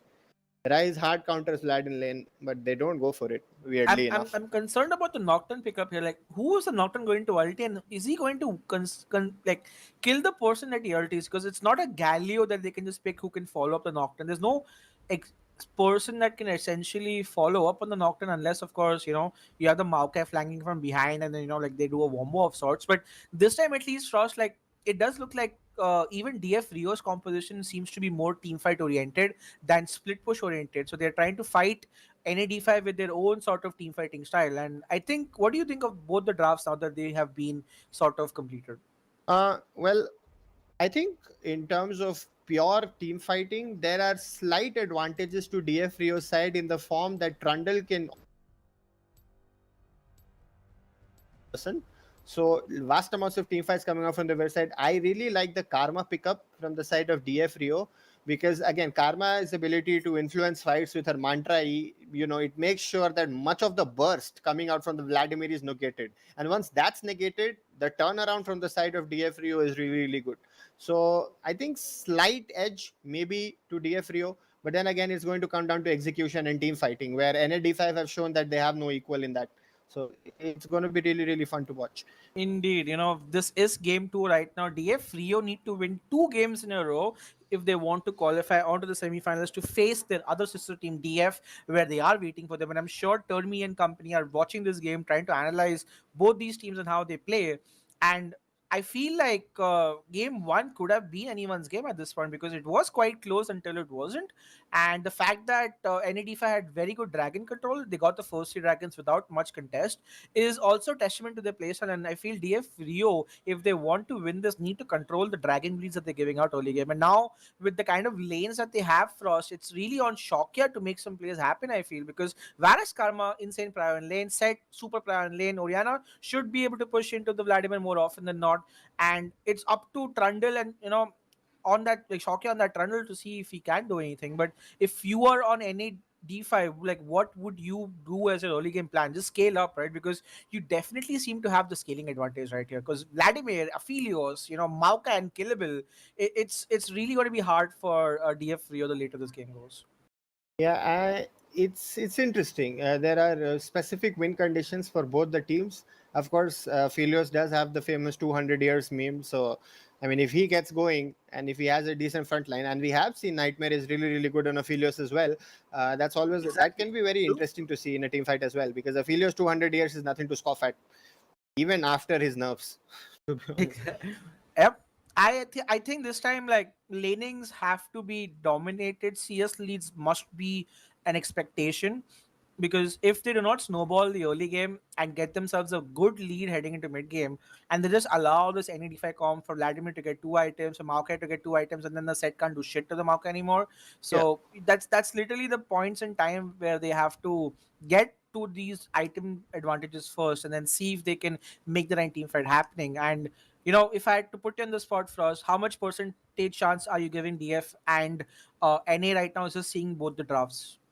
55-45 to DF Rio. Lovely. I'm going to get back to you in 10 minutes as well to see if that percentage changes. But we are watching the Esports Club South Asia Championship League powered by LG UltraGear. This is the 4th quarterfinal between 2 of the top 8 teams in NAD5 on the blue side and DF Rio, Deimos Force Rio on the red side. Game 2 is about to begin in just a few minutes. And I'm excited to see if there's any summoner choices here. Set, is he opting for Conqueror, which probably he mostly is. And Varus will also go poke, right? I mean, or do you think he's going to go for like standard AD Varus, considering the amount of tankiness that any D5 drafted? He should go AS. I think. I don't think this is the game to go poke against the sort of beef which is assembled in front of him. Yeah, I mean, I think against any He's gone NA poke, which makes no sense, to be honest. Okay, so this is tricky because if their laning phase does not go well, the Varus later on with his lethality is not going to be doing anything against that sort of champions. I would have much rather preferred him to go AS in this composition. And again, my odds straight away shift from here only. And if their laning phase doesn't go well, this is very, very, very problematic. Cross, This can be potentially very problematic. Aphilos has taken exhaust instead of heal. Yeah, That's this is interesting. Is that for the set? mean, Is that for you? This is something which has been slowly being picked up by a lot of ADCs across the globe, where they're slowly substituting their heal for exhaust or options like cleanse, because the exhaust really, especially with Aphelios, where you have 200-year Severum guns and a lot of other guns also, you can just use that to, lifesteal backup, especially with Legend Bloodline, which maybe he takes, and you can continuously keep yourself in a good HP in the team fight. So the exhaust assumes a huge value, because if you do end up getting ulted by the set, or maybe being focused down, or even in a 1v1 battle with the opponent ADC, that exhaust will come in more handy than the heal ever will. So I mean, it's a good pickup. I think it's a good pickup. I agree, and both the mid laners have opted for phase rush, which itself is, I guess, movement speed required for them to survive some of these ganks that the enemy might pull off. And any Ash has gone for Ghost, which is, again, like, I was expecting a teleport here, but like the Ghost Summoner spell on Vladimir will allow him to just jump into the backline of DF Rio quite well. So he is basically going to go all out in this team fight. So he's going to go and jump in, flash, use his Nimbus Cloak as well, use his Phase Rush, and just go kaboom on this composition. Especially if he didn't roll, is going to have a much difficult time here. And exhaust on Shifu is also smart, because you need one against a Vladimir. But again, no ignite. Also, you also sort of need ignite. So, like Vladimir, unless they have anti-heal coming here, like he's gonna have a very good time in the early. They have a Varus though. That's always there for anti-heal. So I mean, it depends whether they're able to place it down or not in time or on the correct targets. Again, not really digging the whole lethality scheme from Varus. Again, I know it is picked and it is the popular theme right now, but you have to be really, really good with your laning phase. And if they're able to execute, well and good for them.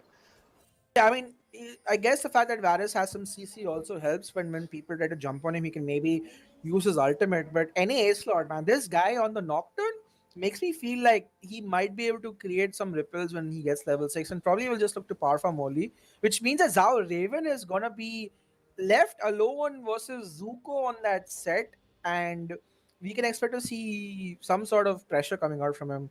That Braum skin looks so nice, Ross. Is that the ice cream Braum, right? What's that skin called? I think it's called Sugar Rush Braum.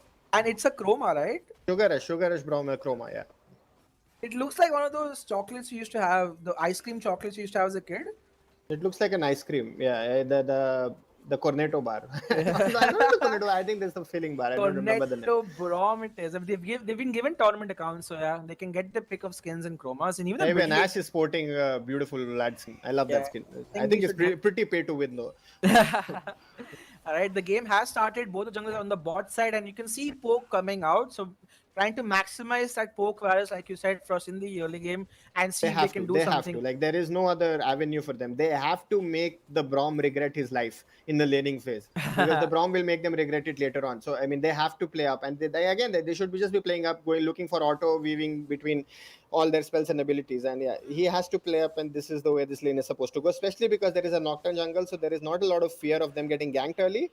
So they should be looking to shove them inside and abuse them as much as possible, and maybe get some plates.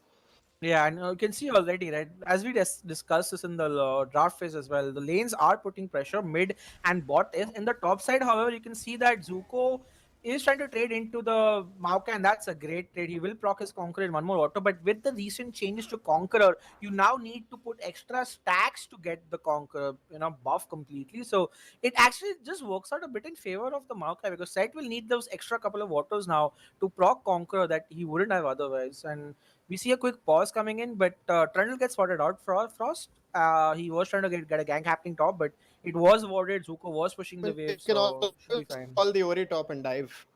They can. I mean, again, this is something which differentiates maybe good challenger teams from and the pro great teams from teams. Mars. Yeah, because they're there. If the Maokai gets dove that side, it's literally really bad news for him because he'll miss the XP. He'll most probably end up burning TP to get back to lane, and he'll be in a bad spot for the remainder of the game. And especially with the way NAD5 likes to play, with forcing teleports around key objectives, that would be really really fatal for him. So yeah, I Exactly. mean, I don't think they'll go for that play because most people are hesitant, especially because this is a tournament setting, like I said. And they're in game two, right? So if they Yeah, don't do it well and and they're they 1-0 screw up. down. So I mean Yep. that also it's all about mindset, I guess. And if let's see if they are able to pull the trigger at the key moments in this game. Yep. We are in 3 minutes so far, and surprisingly enough, with all the pressure that all of them have gotten, CS leads have not essentially been established. Even Oriana is actually CS behind. So Hardy's trying too hard to poke, but I guess he's missing a few CS in the process. So far so good for NAD5, which I think they will be happy if they can get through the laning phase first with maybe -10, -15 deficits by 10 minutes. I think that's a win for them because the champs just get to their items without much, and then Nocturne will come in with his ultimate and maybe try to make some plays happen. So the resume I think, calls. sorry to interrupt you, right? The name of the game, I think, for this, like if DF Rio wants to switch it up from the last game, what they should be looking to do is because they have double comet bot lane against Braum and Aphelios, who is short range and who does not like playing against long range in himself, what they should be looking to do is, constantly shoving them under the tower and just two-manning Dragon. Get the Trundle at level 5, make him start it, make the Karma cover him, and they can just do the Dragon so that they can avoid the last game's potentially, I mean, really, really catastrophical dragons which they gave away. So I think they should be proactive and, looking to get an early start on those drags because they will have bottom prior for the majority of this game. As you can see, like, look at that amount of poke which is coming Yeah, out. pokes are insane, and you can see already now Trundle is invading because of the priority that Oriana and Set have generated for them. So this is what we were expecting to see in the early game, and NAD5 knows this. They know that they do not win the early game by any means whatsoever, so they will let it bleed. Having said that, Nocturne is still going for his blue. It's going to be a fight between Nocturne and the Trundle, but I feel enough time has passed and Trundle is not able to get to the blue, instead opting to go for the Scuttle instead. So I guess Nocturne should be fine right now.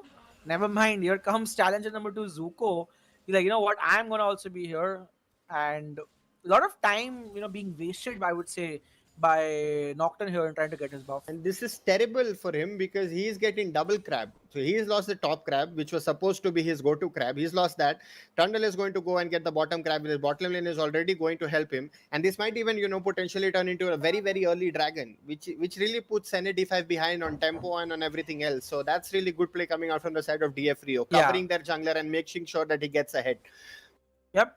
The only solace for the Nocturne here is that he is able to finally get his blue buff and not be terribly behind at this point. But with the scuttles going over, Shockia is in a great spot to go for a back and then potentially come back and see if they can get Dragon. Because right now, this bot lane from NAD5 is struggling against the poke, but they are up on CS, Ross. So, honestly, doing the job so far. Like, I'm kind of impressed that all the laners are up on CS in a lane Which is that really weird, actually. Yeah. The only person who is literally ahead right now is Shokya, which is fine, I guess. I mean, we'll take those if we can get an early drag. Beautiful trades coming out from Zuko's side, though. Yeah, the W was kind of clutched by Najao Wave. He was able to prevent the damage. And now the wave is pushing for him, so he seems to be in a comfortable spot. But I wouldn't be that comfortable because Zuko, with that set, could be able to win the trade completely if he has enough time to run you over. Meanwhile, the bot side trying to land some poke, not succeeding so far. HPs are honestly full. Pot is down, but that's about the only loss that they've incurred thus far. And with the wave not being frozen by Zuko, he is trying to do a freeze, but Zhao even realizes that, let me just push it completely. But I don't know if that's going to freeze on his side or not. So he's just trying to play it safe. But this could be Zuko's opportunity to take a trade. And Zuko does exactly that. This could be a great trade for him. He does the damage. He has his W as well. Will it kill him? Oh, no, it will not. And actually, he survives by 100 HP. So And not this that is the bad as well. time. Start the drag. This is the time. Their bot lane hasn't backed yet. They don't have the items. You guys have the items. Start the drag. If they come in, fight them. You'll take those trades because you have teleports up as well. So I hope like DF Rio is able to capitalize on this and not just give up this Drake for free, because they have prio in mid lane. They're losing prio at bot lane, which can be regained pretty fast. Yep. So it's gonna be a split. It has to be a quick decision because they're Yeah. wasting a lot of time starting it. They should have done it by now. They did eventually start it, but I think they should get without much hesitation. And NAD5 probably realized that as well, that there's no way they can contest this. But are those madmen actually going for it? It seems like they are, and HP losses aren't bad. Like Tundle is quite healthy right now. Level 6 on the Oriana, level 4 on the Nautilus, and I'm not sure if that's the right call to make. And that's going to be Dragon coming here right there. D5 were looking to still contest it first. I thought just let it go, but you know what, that's going to happen. That's the problem. And I mean, this is the whole thing. Like the lust NAD5 has for dragons, which was evident from last game. The way they did the dragons, actually the Nocturne Burning Flash there is super bad for him, because his early level 1, like the first gank which he will do at level 6, is going to be crucial. And if it does not have flash in that, it is always susceptible to being turned around. So I mean, the early Mountain Drake is also really good for Zuko and everybody else on the team. Actually, even the Trundle benefits from it a lot. So again, good moves from DF Rio, I think. Till now. I mean, if you were in a DeFi at the first, you should just like let it go and then just focus that time on farming, right? Nocturne would have gotten one more camp done in that time. He could have just tried to get to level 6 fast. Instead, they would like you said, their greed for Dragon was clearly evident in the fact that even when they were in a losing situation, they wanted to still contest it, lose Nocturne's flash, which we will see in the future how difficult it is going to be. But on the other side, Aphelios gets himself a decent back, and he will come back with a fat juicy wave for him to catch. So far so good. Goal lead is just 200 in favor, which honestly is not even a goal lead anymore, because Aphelios will catch that back up. And we see a quick pause coming in, and contrasting this game, it's very slow start for both teams, but DF Rio at least has gotten to the right steps. At least they got the first dragon, and yeah, that's about it. Honestly, I was expecting more. Like, I mean, I just really feel with this comp they should learn, like they should snowball even further. But the bottom lane hasn't exactly done much to deter the 200 IQ, 200 years of experience champ in the bot lane, and he seems to be in a very good spot right now. Frost. I mean, it's still early. I mean, there is still 8 minutes left on the clock. So maybe they will definitely end up getting at least one pick, the way the laning phase or the way that lane shapes out to be, maybe even two, which is always advantageous for them. They have to, like, the margin for mistakes is very less for them because the Varus is gone lethality. So they have to make sure that they're ahead on tempo all the time, mostly. And Zhao Raven himself is just chilling. He's like, I'm gonna farm up. Is almost equal in farm into a set, which is good. And now with Nocturne finally getting his level 6 Frost, we could see the first gank coming in, and that's a nice poke landed by Shifu, and followed up. The gank's gonna happen bottom. While Nightmare has his graviton. Oh, that's a huge arrow though. Oh. Yeah, that RQ from Karma and the arrow really hurting him a lot. All summoners are up from DF Rio, however, Frost. So even if Nocturne lands an ultimate, I don't see it happening much. Look at them just mobilize. Everybody just dips and goes bot just to help them. He just left his wave. The Nocturne walks all the way, which is potentially going to give them a free herald to DF Rio. So again, the kind of cheesy plays NAD5 is looking to make, it's not working out this time. This could be trouble for Nightmare. If there is an ultimate on Feeder Control, if he lands it, he could potentially kill him right there. And Aphelios was doing fine up until the last minute, where the power of the Karma Varus really showed. Lethality items already starting to be built by the Varus. But here comes Nocturne, and now that they're confident, the ultimate bait is happening. Meanwhile, Shockwave with the Pog play gets the Herald. Meanwhile, on the other side, the flash is being used, and he will survive. Here comes Aphelios trying to use his Chakram. To what effect? Is this enough? We don't know. And Aphelios will die. First blood's going over. This is the fight that finally DFU were looking for. They get one more kill back, but look at this. He will die. Wonka is trying to run away as much as he can. Uses his flash and tries to run towards his mid laner who's trying to go for his flash ultimate, lands a Q, lands an auto. He should die in the process. Yes, he does. Shutdown comes over, but so will the other shutdown coming in as well. General Hardy gets a double kill for himself. That's going to be enough stun landing, but he should be able to survive here. Ash has no other summoners to go. It's a 3 for 2 at the end of the day, but the first blood and 2 kills, most importantly, first go to the Varus.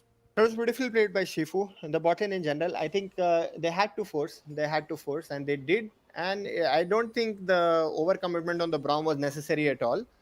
So that's not something which I'm in the favor of. Yeah, like Take those this- because topside lost a lot. Because Shokya is really ahead right now of the Nocturne. Exactly, and that ultimate, honestly, imagine Frost, like you said, if he had flash right here, he could have just flashed and killed the Nocturne, so the Varus right here, but he was not able to. That flash sort of made that fight into a 3v2 in favor of Rio, where otherwise it would have just been a 1v0. And Nightmare is in trouble yet again. The stun, however, does not land, but the return damage is huge. The stun happens, Aphelios are 200 IQ damage, here you go! Why did you do that, my friend? Shifu is in trouble, Wonka will tag, Aphelios will take double kill right here, and NAD5 have just taken over the bot lane completely. I mean, that was. I don't know what the requirement was to take that stupid trade. And now the problem is that again they could have just have waited. They could have just have waited for the Varus spoke to land and maybe worked from there. The dragon was spawning. Their jungler was ahead. They had huge summoner spell advantage. But it's all gone now. And this is potentially this might be a dragon for free for NAD5. Let's see if they contest or not. Shokya is on the other side of the map. He has to make something happen on this side. Like I don't think this is the time to be recalling. Oh, That again, karmas. Yeah, they almost got the karma. But the amount of poke that they've landed in the fact that a Philosalt is not there, this might be cue for them to run away and give the dragon hit again. And this time they're not being greedy first. They're like, you know what, we got some kills bot lane, let them get the dragon. It's completely okay if they do that. There is no teleport on Zuko, so they could make it a 5v4 if they wanted to. And surprisingly enough, Rio have not shot a dragon. Like, why are they not shooting it? They should just do it right now because of how low Aphelios and Braum are. Yeah, I think they're just fearful that they might come to contest again. They should have done it. Varus quickly looking to push out the bottom lane. And again, Ash is coming out to contest it. Mind you, Varus has no flash. Yeah, and this Neither is going to be does the trouble. Aphelios for that matter. Lands onto the champion. That's a beautiful 2-man Orianna at the fear. However, lands on the Orianna. Orianna will die. Vladimir gets the kill. Here comes Varus with a double kill for himself. However, the stun from Ron eventually does land, and this could be a fight that DF Rio might look to win. But here comes Ash. Ash is untouched, Frost, and what is happening? Like, Fearotor wants to trade for this kill, but he does not get the kill. It's a 2 for 2 at the end of the day. Flash being blown from Trundle. And all of a sudden, that they're still starting the dragon. What mad lads are they? They have Ash who can tank. Ash is 3-0 right now. He has a lot of HP, and we see a quick pause coming in. But whoa, these team fights were close, Frost. Yeah, this is weird because again, people just keep going for plays which they shouldn't. And again, the Varus does end up getting a double kill for them. But then again, the Orianna dies for free, and the Vladimir being 3-0 is not the best news because again, he is going to be a monster late game. And the problem there is like none of the top laners, I don't know where the teleport situation is, none of them went down to influence the fight at all. So I think it's going to be, I don't know if they're going to contest the drag or not, because again, Shokya does have smite up and Ace Lord is really low, so it's going to be interesting to see. I think Zuko's teleport is almost back up, so we might see another fight very soon. Yeah, top lane is just fighting crazy one after the other. Mauka and Raven, so both of them are basically saying you cannot teleport bot with those fights that are happening. And the fact that Ash is left untouched, Frost, he's picking up a lot of these kills, like it's actually pretty bad right now for DF Rio. Vladimir is the one who's scaling up. If he goes another AP item right now, maybe goes Spellbinder, like that, he's gonna be a force to be reckoned with at this point. But all the kills on DF Rios that have gone to the Varus, which is also good for them if they want to play the poke game. But when they have a Nocturne and a Vladimir jumping on your face, and your Varus isn't going to do anything at this point. So this is a very close game yet again, guys. Game 2 has also started off the same way Game 1 did, where both the teams were trading back and forth in objectives. Let's see, Frost, however, if they will resume it. Like, do you think they should do this?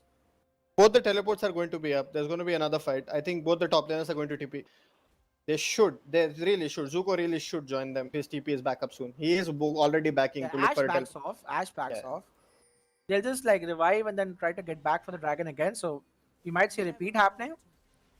Yeah, and the good thing is like Shokya is continuing to be in the lead. He has gotten the majority. I think the only he's given a one crab, I think, which is really good for him, and he always Yeah. has that level lead. So Yeah, in terms again, of the gold, they're equal because yeah. Nocturne got a kill back. But in terms of EXP, he's around 25% more XP right now. And like you said, the dragon is going to happen this time. It is warded, however, and with how low Trundle is, there is a shield for him. There are very less ultimates this game. Aphelios ultimate and Nocturne ultimate, sorry, Maokai ultimate are the only things available for them. On the other side, They're the fighting again. TP lands. Maokai, great flank from him. The smite fight, it's going to be on to the DF Rio who get the dragon. There comes set ult on 4 people. Can he do something for his damage? He trying to do what he can, but he will die in the process. On the other side, however, Nocturne is trying to zone them off. So yes, they get the dragon frost, but they lose 2 people in the process. I mean, I don't understand how when Oriana had priority, the Vladimir moved first. Makes no sense. And this is just going from bad to worse at this point. Because again, NAD5 just keeps taking these fights, but there is no sort of, any sort of team, there's no sort of cohesion from the side of DF Rio. Like, they're not collapsing on one people.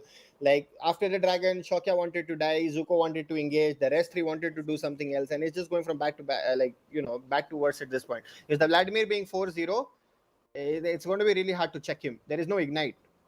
Yeah, So and like it's going to be Vladimir hard. picks up one more kill, right? Like just this is crazy at this point. He finished his boots, got himself an needlessly large rod. He's in a good spot, 700 gold lead ahead of his opponent, and every other lane seems extremely equal. The goal lead is still honestly like slightly in favor of NAD5, and momentum you could say is in favor of them, but they have still lost 2 of their dragons. So at DF Rio, maybe Forest can take solace in the fact that hey, we got 2 dragons, and Cloud's gonna be the soul that they will get. Trundle ulti, Oriana ulti, Set ulti with Cloud, definitely even Karma ulti with Cloud is gonna be quite good for all of these people. So something to look forward to for them.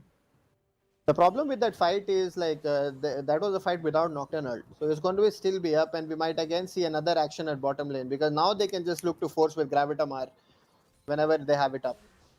There you go, man. Gravitamar is up, Nocturne ulti is up. So is Varus ulti. Can he survive? Is something we'll have to wait and see. But Nocturne himself is starting to go to the bottom side.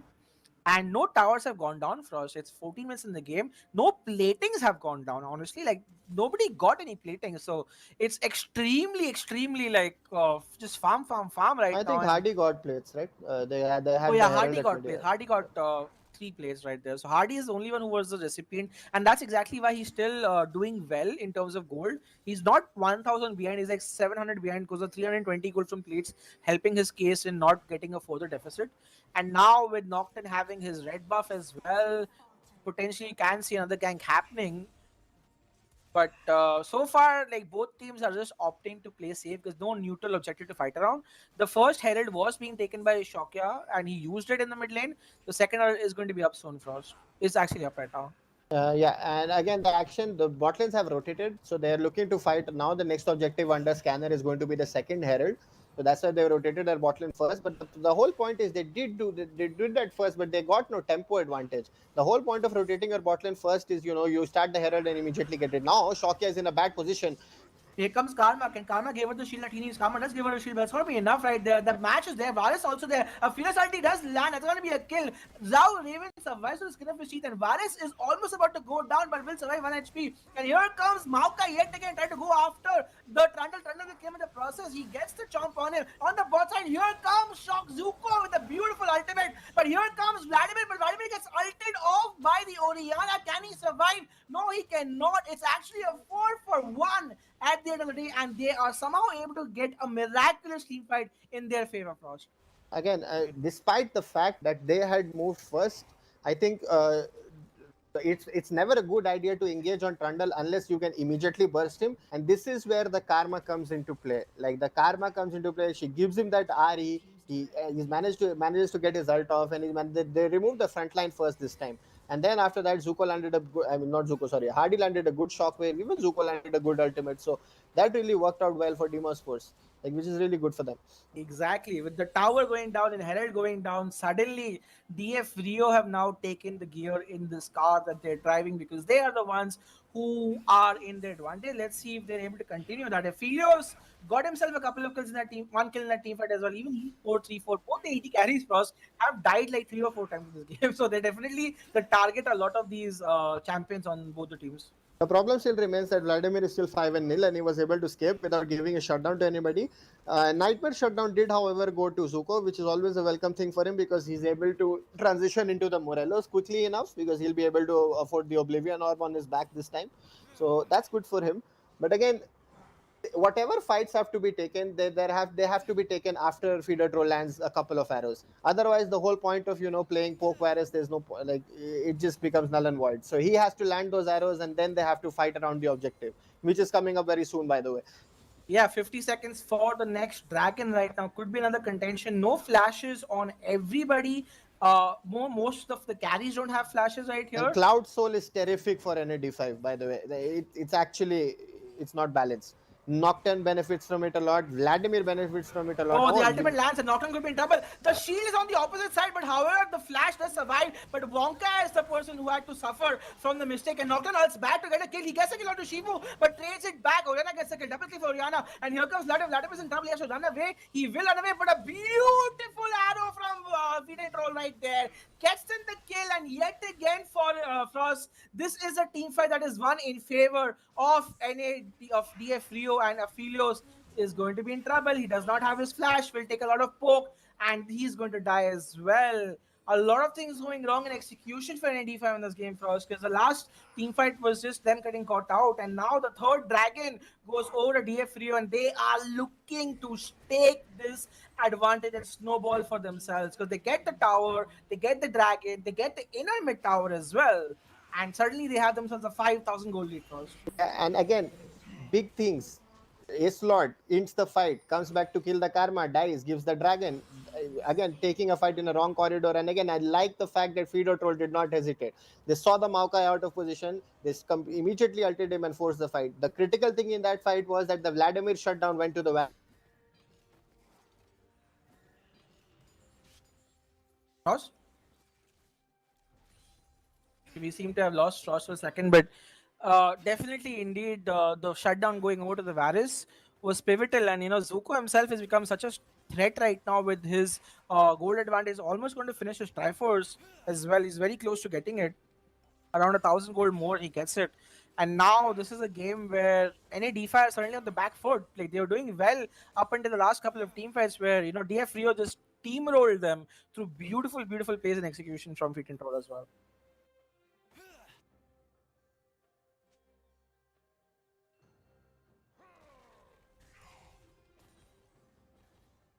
All right, guys. So we are in 20 minutes of the game. The goal lead is now in favor of DF Rio. They have made themselves a comeback into this game with some beautiful, beautiful team fights that they've played. And NAD5 have, missed an execution or dropped the ball in there. But kudos to a lot of these players from DF Rio for capitalizing on those mistakes. And now they're just one dragon away from Cloud Soul, which will be great for them as well. So let's see if they're able to get it or not. Meanwhile, Aphelios does have his anti-heal item ready, but Varus has actually gotten really ahead of him. He's around 1,000 gold ahead in this game so far, and Ace Lord has found himself on the receiving end a lot of these fights because he was getting caught out here and there, and we'll have to wait and see what happens because the next team fight will be in 3 minutes perhaps.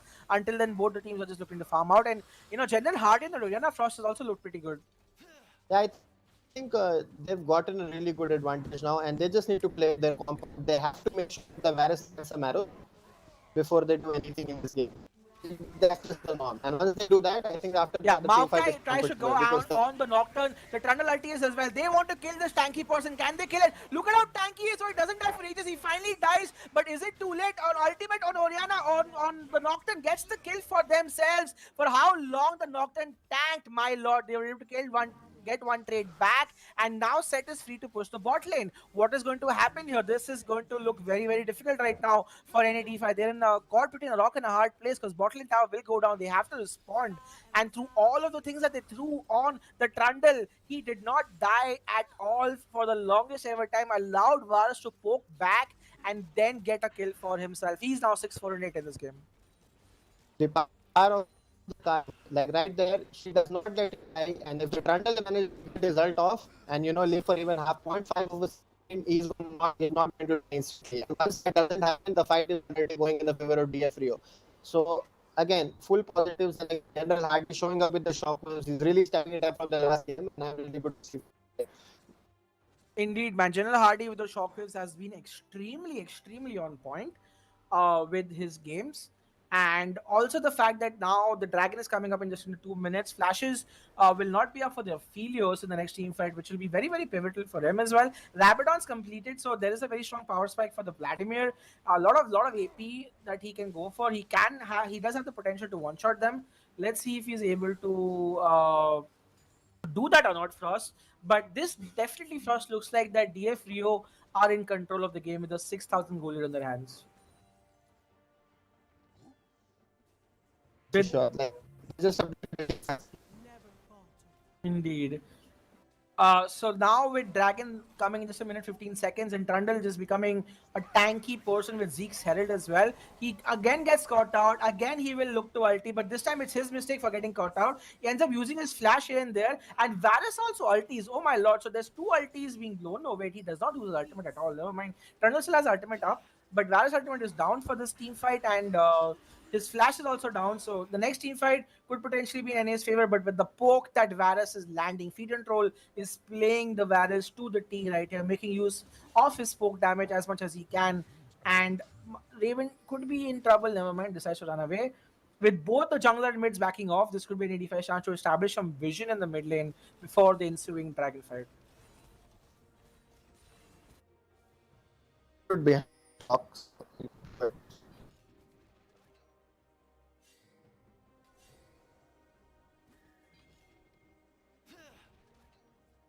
But guys, with some technical disturbances on Frost's side, but we'll be back shortly. Meanwhile, Zuko could be in trouble. Zuko also has to flash away because he does get poked out. And here comes Varus. He uses ultimate yet again, lands a lot of poke onto Aphelios. Aphelios is almost dead right now. That's a lot of poke. And my lord, what amounts of poke have been landed. That's going to be the soul given away for free. 2 beautiful piercing arrows by Feeder 16 and have completely changed the game. And what can Aphelios do? He does not have his lifesteal item right now. Just sitting duck in these team fights, and they have to fight. They have to steal. They have to do something at this point. Ultimate being used. Can they steal the dragon? They're trying to. They steal the dragon as well, and they get one more kill on their arsenal. Never mind. Zuko is a madman. Aphelios gets a shutdown. Vladimir gets a shutdown. This is crazy fights. 2 kills for himself. The Braum dies, but the dragon has been taken by an 85, and they will run away as much as they can. They're trying to get the return kills as much as they can, but this is going to be trouble. Here comes NA Nightmare, dodges the piercing arrow. He could be in trouble. Exhaust being used. He's trying to return as much damage as he can, but he cannot. 3 kills for 2 at the end of the day, but Dragon is taken over by Islot, so they will live to fight another day. And 2 more kills to the Vladimir makes him just so far ahead, but there's 7 kills on the Orianna as well. So both these mid laners, Frost, are performing out of their mind right now. I think it's really advantageous now. Again, the Aphelios getting kills is always welcome, but I think the Orianna is way too ahead at this point. Yeah, Orianna is actually so far ahead because of the CS deficit as well. So he's actually around 2,000 gold ahead of the Vladimir. And one Orianna ultimate could potentially be the end for a lot of these Krishi champions, barring the Maokai, I would say. So again, it's on these mid laners if they want to carry. Aphelios also gets his both crit items as well. So he is nearly at 80-75% crit right now. So he is also starting to do a lot of damage. But only if he dies, right? Like before the fight happened, you could see how Feed and Troll use the amount of poke that Varus is able to get and able to completely zone them out in the team fight. And if he just needs to do that one more time for them to get the Cloud Soul, and then maybe they have a chance. But Zuko has finished his 2 damage items. If Zuko's in a team fight, he also has the potential to completely take over and kill one person. So Aphelios has his flash up in this team fight, will have his work cut out for him. But yet again, with the 7,000 gold lead right now, this is really on DF Rio to do the things they have to do to win this game, because they have a massive advantage in the mid lane, in the top lane, and in the jungle. And right now it's NAD5 who have started the Baron. Now, will this be responded to is something we'll have to wait and watch. The teleport from Set is not up. They're trying to force it out, honestly, at this point. And Set is not teleporting at all. He's waiting. I'm not sure for what, but the poke is crazy. And, like, Zuko does not bite the bait. Zuko, like, my team will poke you guys enough. I'm just going to get the bot lane tower. And he does. And that's a really, really smart play coming out from DF Rio right here. The mid lane in bottom inner tower goes down. Aphelios ultans! Oh my my god! What a bait and switch right here by NAD5. They faked backing, but they did not back, and they got a couple of kills for themselves. I would put the Maokai back home here because the Zuko might just be able to end the game right here. If they can stop the backs, it's a game of stopping the backs right now. Oh my lord. Okay, Maokai finally is able to back, but now it's a teleport coming in. Can he stop the teleport?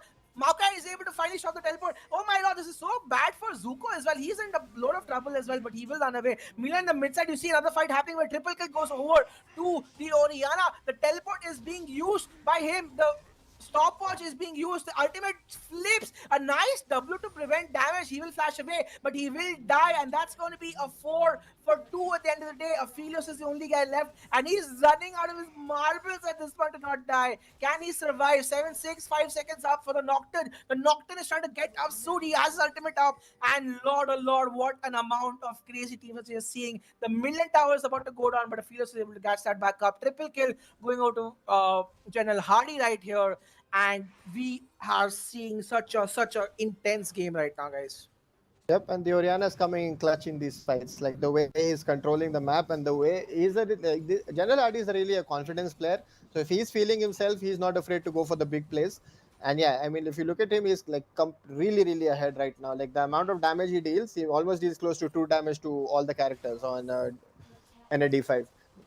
And some smart plays coming out. NAD5 trying to do a bait and switch at the blue buff, like, hey, we're gonna back, and then they don't back, and they get an Aphelios ulti, kill the Varus. But General Hardy, what a chat this guy is. His finishes 3 completed items is doing a whole lot of damage. He is the highest gold earner by far, with almost 14,000 gold, 3,500 more than his opponent mid laner, who's still trying to finish his Morello and Omicron at this point. I don't know if you go Morello on Vlad though. Is that a thing, or? I mean, I don't see any particular reason except to cut down Trundle healing, which makes no sense in the first place. So definitely I think it's a questionable item choice right there. The dragon spawning soon though, so we might see another fight break out. Yeah, flashes are not up for the AD carry and the top lane Maokai. So I really don't see the Thunder dying anymore. I feel like with the amount of poke that they're landing, it's really going to be so hard. They have to force a fight, but how can they force when Varus is behind with flash up and just poking the hell out of you? Norton Milas goes in the middle, tries to go for General Hardy. General Hardy tries to use the ultimate to survive. He does survive, and here comes Maokai with the ultimate. Varus Hardy does not hit. Aphelios is just trying to find that space to fight. He finds the space to fight Frost, and he gets the ultimate off, but my lord, Zuko slays 2 other people. Aphelios is still alive. Aphelios gets so many people, but Aphelios is the man of the hour. Shut down. Vladimir untouched as well. Whoa, what is this game, Floss? Out of nowhere, a 3 for 2. Aphelios in that team fight was just left untouched. Bottom lane is going to, the tower is going to go down. They have to send someone back. Ash is going back. The second dragon will be taken. And just when you thought the game was going to get over, man, oh man, oh man. Like, this is just going to be even closer game to save. The fight makes no sense because again, they do decide to go. General Hardy ends up whiffing his shockwave on the shield, which doesn't really work out because that's a really key thing. And then afterwards in the fight, they end up focusing the knock the Maokai instead of Nightmare, going straight on Nightmare. Because again, if you see, Zuko has his flash and art still, I think. So I don't know what he was doing in that fight. And Zuko altered, I think. Oh, he did? No, I don't know. Zuko got caught out actually, and he did not have time to do anything. But at that point, like the fact that Aphelios was not getting focused and they were not able to successfully kill him, and Vladimir was just left untouched. Frost, he was full HP at the end of the team fight. And the reasoning behind the whole team fight was the fact that Acelot managed to bait out the Oriana ultimate and flash it out so that he would not die. And then the main source of AoE damage that they had was being taken over. And once the ultimate was down, even Varus could not do much. He ends up blowing both of his flashes, but both of his summoners, but it's actually Ash who gets the better of him in that team fight. And the problem in this game is again, Nocturne, he's not going to really do anything. He did that last time, but again, if it comes down to a full-blown fight, it's just a question of whether the Aphelios is able to stand there long enough and deal the damages. Again, the Vladimir is also hurting a lot, so it will come down on Shifu's mantra is and exhausts. It's a pivotal thing because the last time Feeder Troll was channeling his arrow and he got on board almost insta by the Vlad in his face. So he maybe needs to watch his positioning a bit. So yeah, I mean the game is dragging on and it's definitely not very good news because again, exciting Aphelios, we all know the power of the 200 years. So let's see. Exactly, but I still like they still have the goal lead by the way. They are 8,000, 9,000 goal ahead. So it's not as if like the fact that they got lost a team fight means that they're behind anymore. Yeah, yeah. And I don't know where this goal lead is coming from. Is it the fact that just the mid lane is just so far ahead? 3,500 goal lead. Yeah, top Multiple is goal. 5,000. Top It's is like 7 towers to 4.5K. 0, Bishi. That's also there. So Oh yes, all they the haven't standing taken a target. towers. Yeah, Exactly. they haven't taken a target the whole game. So And top is like 4.5K gold ahead as well, Frost. So yeah. the top and the mids are just massively ahead, but they still lost those team fights because of how fast the Varus died and how the Aphelios was left untouched right there. It's the question of can we kill the Aphelios, and I think they should be able to with the tools they have. I don't know why it's such a big problem. I don't know why is everybody is getting disrupted and focusing the Nocturne down to get a few easy kills rather than take Aphelios down, because if Aphelios dies the game is instantly over. The Vladimir is not going to be able to, I think, kill all of the backline alone, especially with the Karma present. So Definitely, the source of the most consistent damage is on the Aphelios. He finishes his Essence Reaver as well. He's finishing, I think he's getting a QSS, though I'm not sure. He has a Null Magic Mantle. The game does resume. Baron is up. Two dragons now go in the favor of any defense. So down they have 20% ultimate cooldown reduction, which is good for them also, I guess, because yeah, they they will be benefit a lot from Cloud Drakes. It's good for them all around. Aphelios having his ult up in team fights is always good. Oh my god.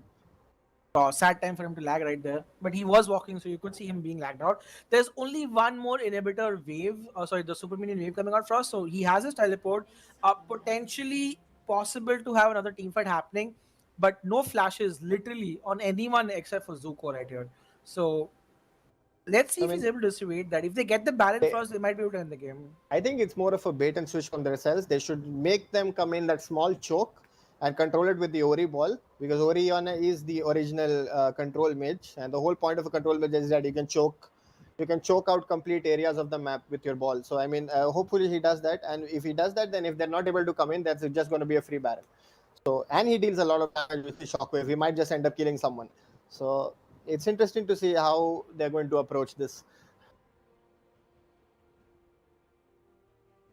Man, oh man, I'm so excited for us for this team fight. Let's see how it pans out. Maokai knows that Baron is being taken. There's no Scrying Orb usage yet. Now there is. They see that Baron has started eventually. Teleports will not still be used. I feel so, you know what, guys, they're baiting. But man, why will they give the Baron for free? Is it a actual conscious call for them to do that? Apparently, yes, it is. They will give away the Baron Frost for free. But the Baron is going on so slowly. I don't understand what's happening right here. In the time that they're getting Baron Frost, they might just be able to get the inhibitor tower. And it's going so slow. Whoa, it is like literally ages for them to take the Baron. And they will lose 2 towers, but eventually get it. And NAD5 just gives it up, I guess. But that call makes no sense to me, honestly, because I don't see how you can just give up a 30-minute Baron for like that. It makes really no sense. It's not like they could have just zoned them out. I mean, I agree that there is a Oriana there, but how can you not just contest a 32-minute Drake? Really weird. And now they're looking for a cheese on Oriana, which is also, I mean, maybe it's a Hail Mary play for them. Because losing Baron in 32 minutes, especially against a poke Varus, it's not a friendly thing. It's not difficult. And they're even losing the blue on the other side of the map. They're just looking for a cheese strat here. Maybe they go on the Trundle itself. okay, the cheese might just end up working out. The Q does not land. Aphelios catches the kill. Get one more. Vladimir jumps onto the Varus. The Varus gets poked out and uses a Zonya, but Trundle dies in the process. And Varus also dies. Trundle survives actually. Teleport being used right here. So they will lose an inhibitor for their place. And I don't know, man. What is worth anymore? What is life? Will they get this turret? No, they won't. Will they get the inhibitor turret? Maybe, I guess. Yeah, but okay, the cheese play works out. Like what? Okay, that's some high IQ players from NAD5. Not gonna lie, right there. Like they actually just kind of completely nullified the Baron. Yeah, I guess so, because again, nobody really expects somebody to be cheesing when their towers are in such poor condition, especially when they're base stars. But it works out for them. It's good plays from their side. And again, they just keep delaying this game. They're trying to buy as much time as possible for the Aphelios to get the levels. And now if you see, the Varus isn't really doing anything against the Vlad. He will just going to get thrown into a corner and get killed. So it's becoming increasingly complicated. as the time goes by. Yeah, and he's just like food right now for the Vladimir, who did not even have to use his ghost or his slash. He just had to use his ult. Even with the stopwatch, that he just to wait and just press Q and got like 300 HP. Easy, no no issues at all. Aphelios is just already a monster. He's finished his mortal reminder. So it doesn't matter right now if you have healing or you don't. The armor penetration and the anti-heal from that item is gonna make him crazy, crazy strong. He's still trying to itemize some level of defensive. Maybe he's going for a more hex tech. Sorry, what's that item? Morph Hex and Drinker, Mortis. Hex Drinker, more Mortius.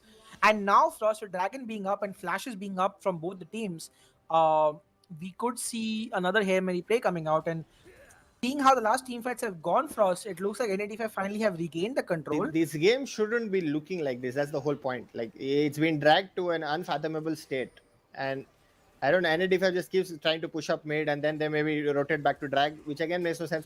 Again, NA Nightmare, for all his good skills, they do not ever give him solo experience. He's still level 14 at 34 minutes in the game. Oh, that damage from Raven hurts though. Has to flash out. Nocturnality being used as a way to disengage right there, but with Nocturnality down, it's going to really be difficult for them to do anything. And man, those speed ups from Karma are beginning to show up huge. No Nocturne ultimate right now, but it's already a quarter. No Nocturne and no Braum ult as well. That's also yeah, bad. that's huge. Yeah, and Zyro Raven is kind of chunk, so not the best place. Now again, because they love the drag, there's going to be a fight. Is the Cloud Soul really worth fighting over right here? That's again a question.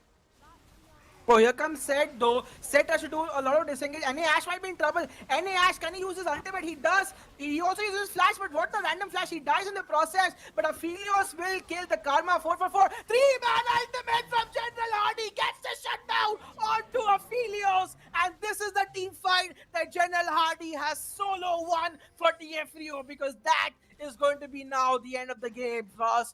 Beautiful ultimate from him right there. Yeah, and that's all it took, and he did it. He finally clutched it. Really good sight to see. And yeah, the confidence player is playing really confident, and he's 11-1-13, so he has literally almost solo carried the game. It was the race between him and the Aphelios, and yep, it works out for them, and we are bound for a game 3, Bishi. Man, I love it when we see such close matches. Both the matches today have been amazing thus far. One-on-one, DF Rio have come back strong in this quarterfinals.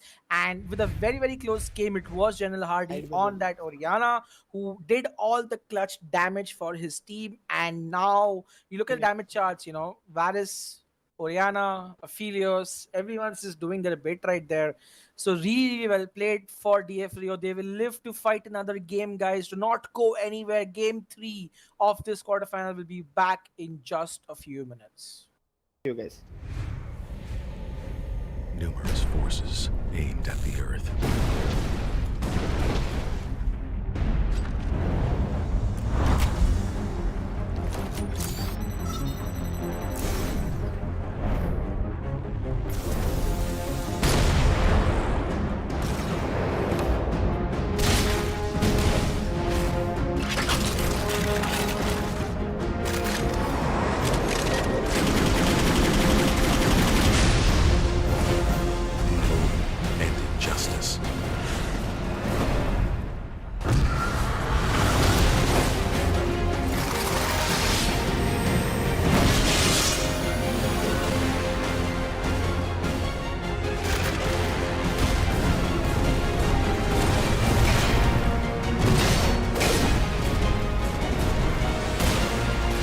Let the glorious battle begin.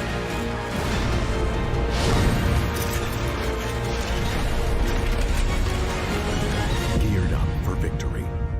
LG UltraGear Gaming Monitor. Numerous forces aimed at the Earth.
UltraGear gaming monitor.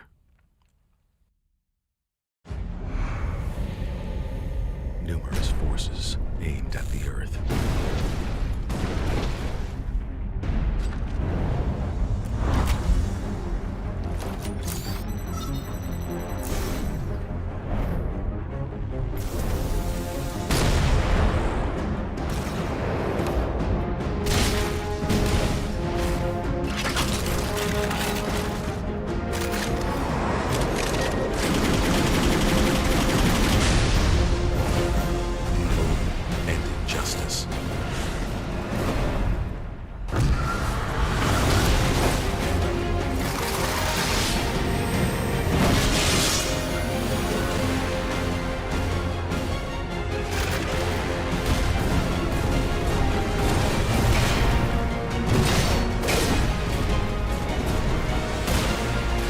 Let the glorious battle begin.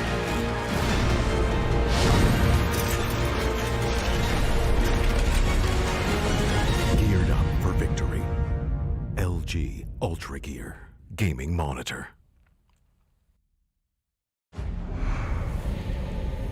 Numerous forces aimed at the Earth.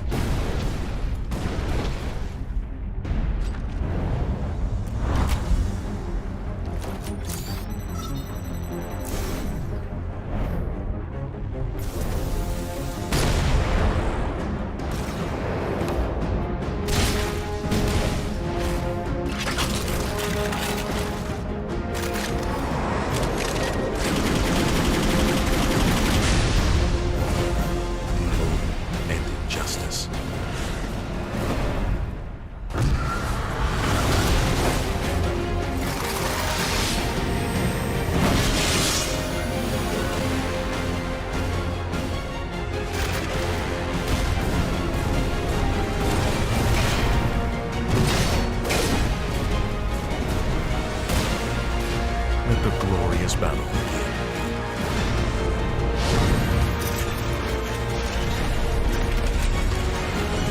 Geared up for victory. LG UltraGear gaming monitor.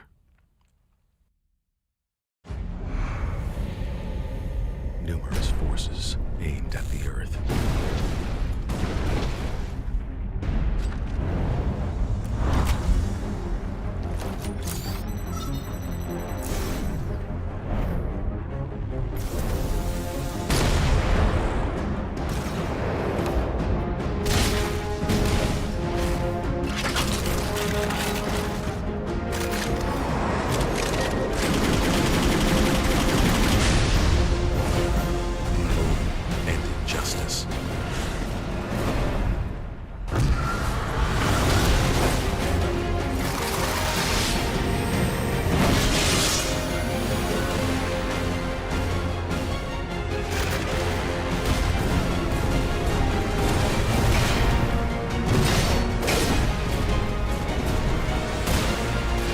Let the glorious battle begin.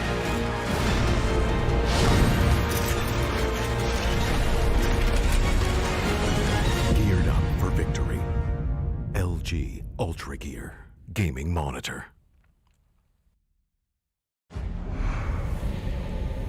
Numerous forces aimed at the Earth.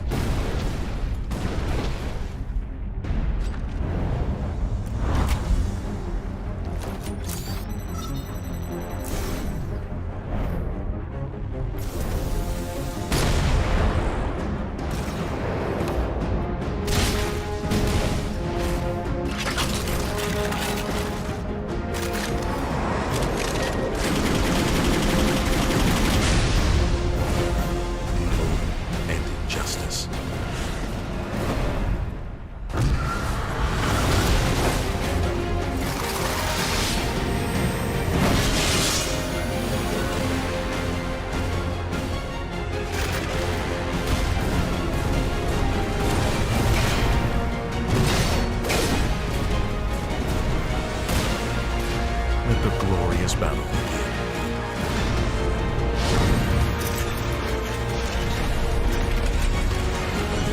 Geared up for victory.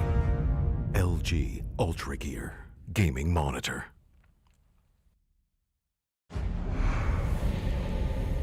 Numerous forces aimed at the Earth.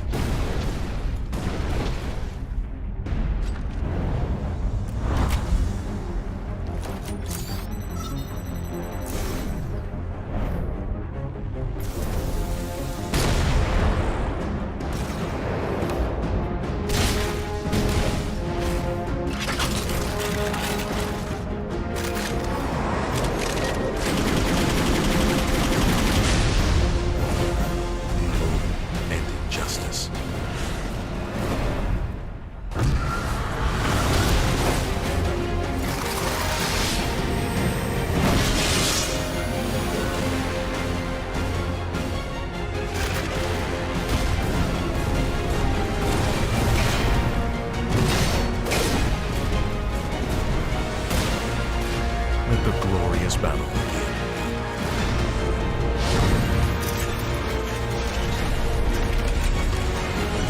Geared up for victory. LG UltraGear Gaming Monitor.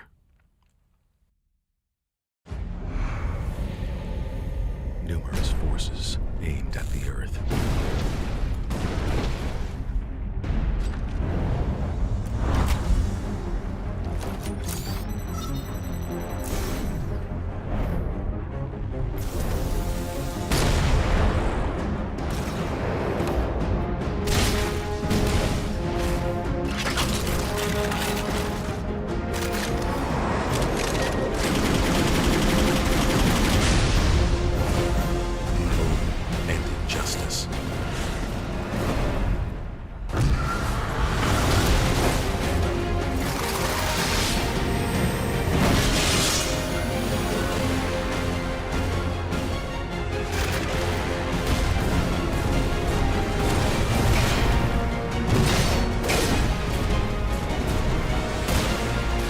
Let the glorious battle begin.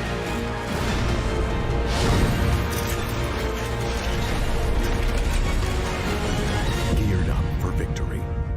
LG UltraGear Gaming Monitor.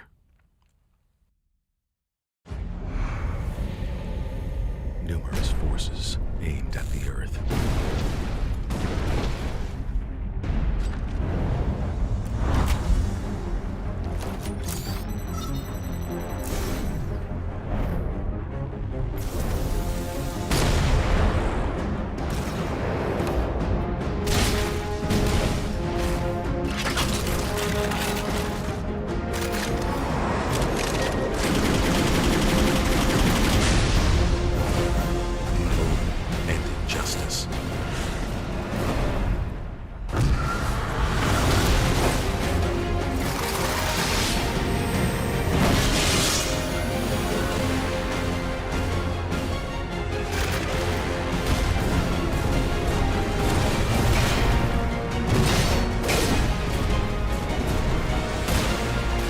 Let the glorious battle begin.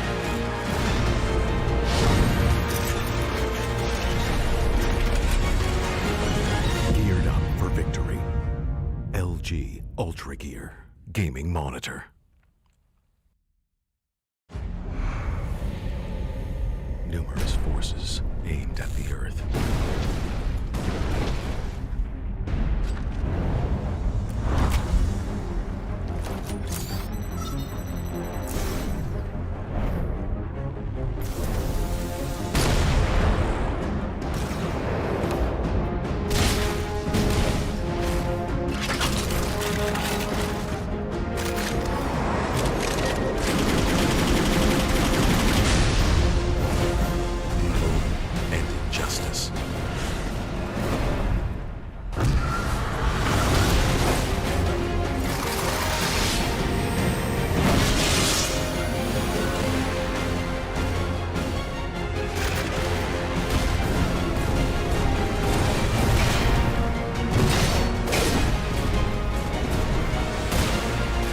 Let the glorious battle begin.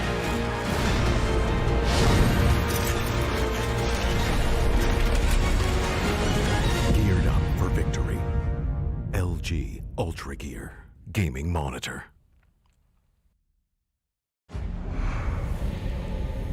Numerous forces aimed at the Earth.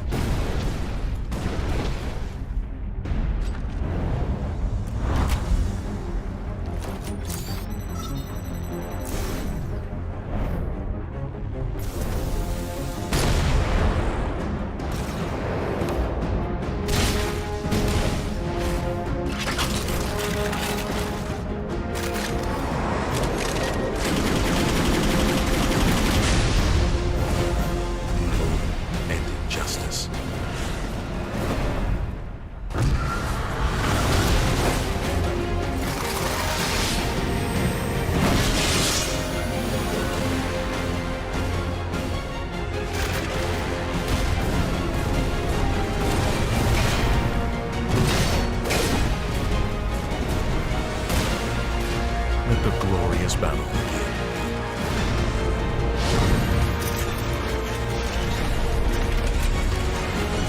Geared up for victory. LG UltraGear gaming monitor.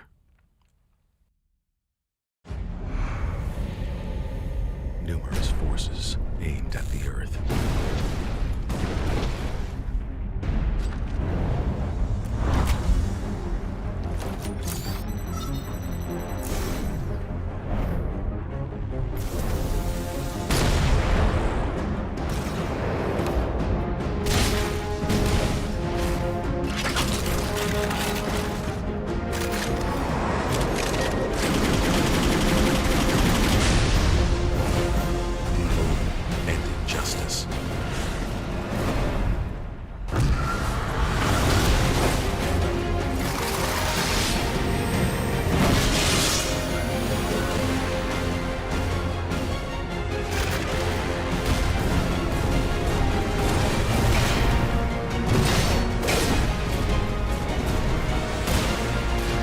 The glorious battle begin.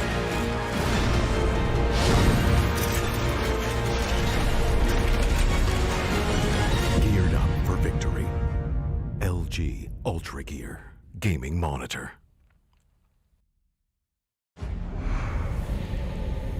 Numerous forces aimed at the Earth.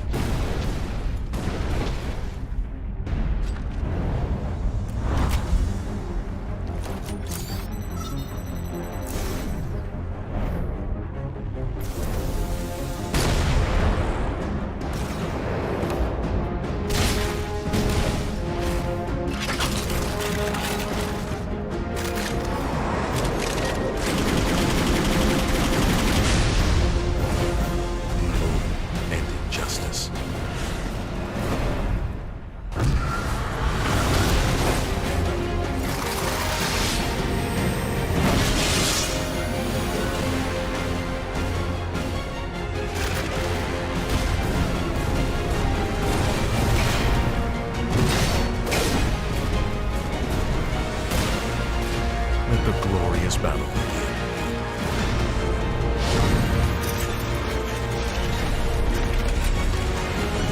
Geared up for victory.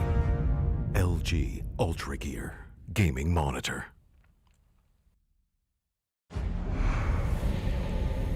Numerous forces aimed at the Earth.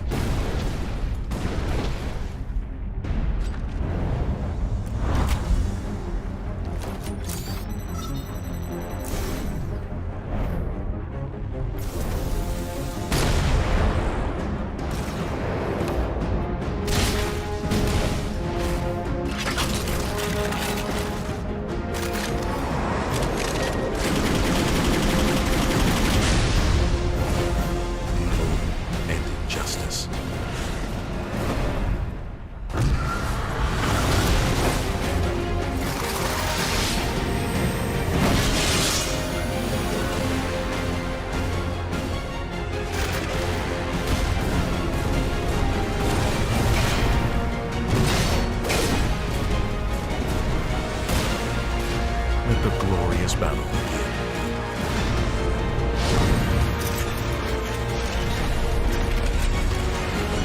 Geared up for victory. LG UltraGear gaming monitor.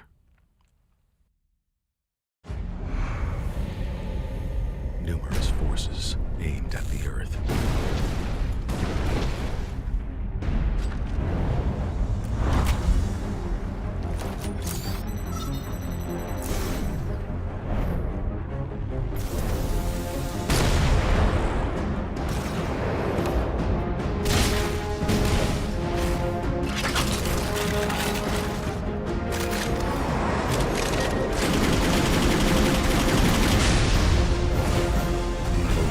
And injustice.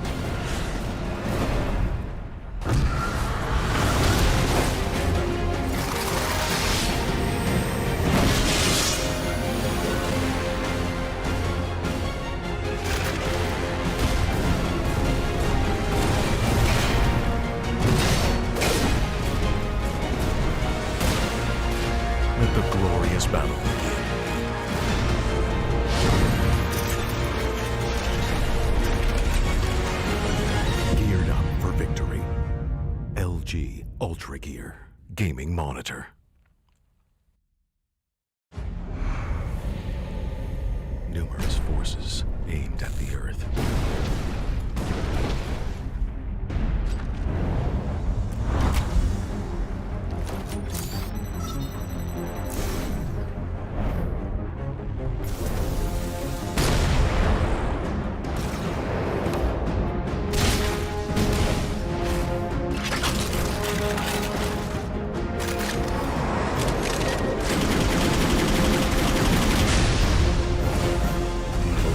And injustice.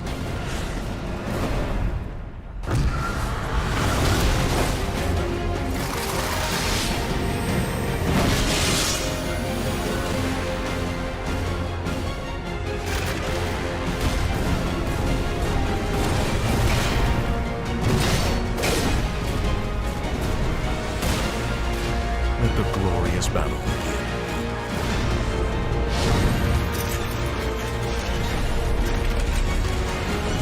Geared up for victory. LG UltraGear gaming monitor.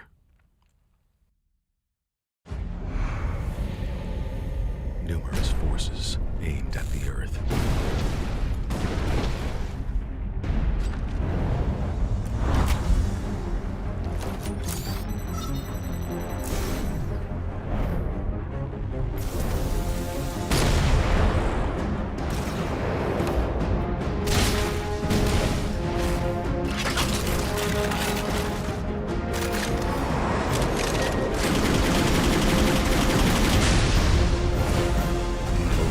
And injustice.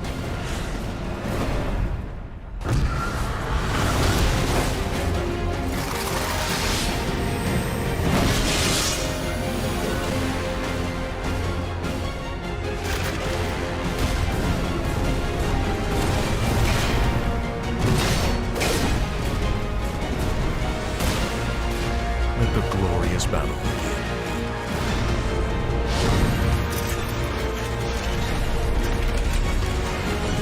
Geared up for victory. LG UltraGear gaming monitor.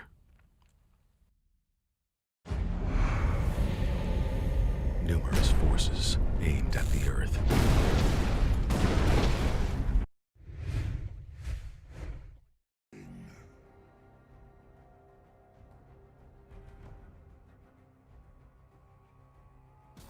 Hello guys and welcome. We are back again with game 3 of this insanely close quarterfinals between NA D5 or NA Vanguard as they're officially known as and Deimos Force Rio. Game 2 was a very close game but through some amazing performances. Chopped their mid laner General Hardy on that arena. They saw themselves come back with the victory. It's tied all in one. Frost, my co-caster, is with me yet again for game 3. And now with both these close games, Frost, I literally just have to say, game 3 could go to anyone right now. True, and I think the drafts for DF Rio, I think the bans have remained the same. They left the Syndra open, which is immediately gobbled up by NA D5, who have also adapted and removed the Varus this time around. So maybe we might see another Trundle pickup from DF Rio's side. Exactly, and the Trundle pickup could be a possibility. This time the Syndra was left out, and it's actually going to be Syndra being picked up by NA D5 instead. Yeah, so Syndra will pick up, which might be responded by Trundle and Ezreal maybe. Let's see.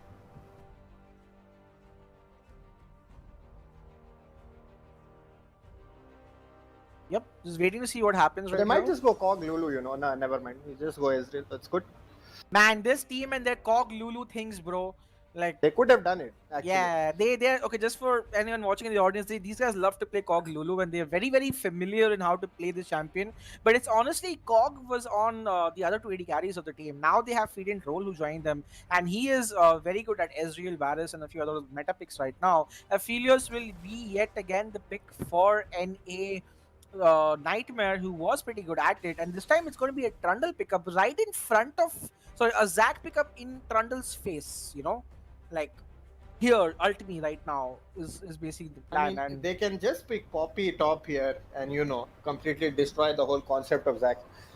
Let's see if they go with it or not. They might probably end up picking something like, well, maybe a support pick, or again they have this huge preference on Oriana, which is I I can guess see why. If game 2 was a testament of why, then probably yeah, like good that he they was there are. in game 1 as well, right? So Oh, true.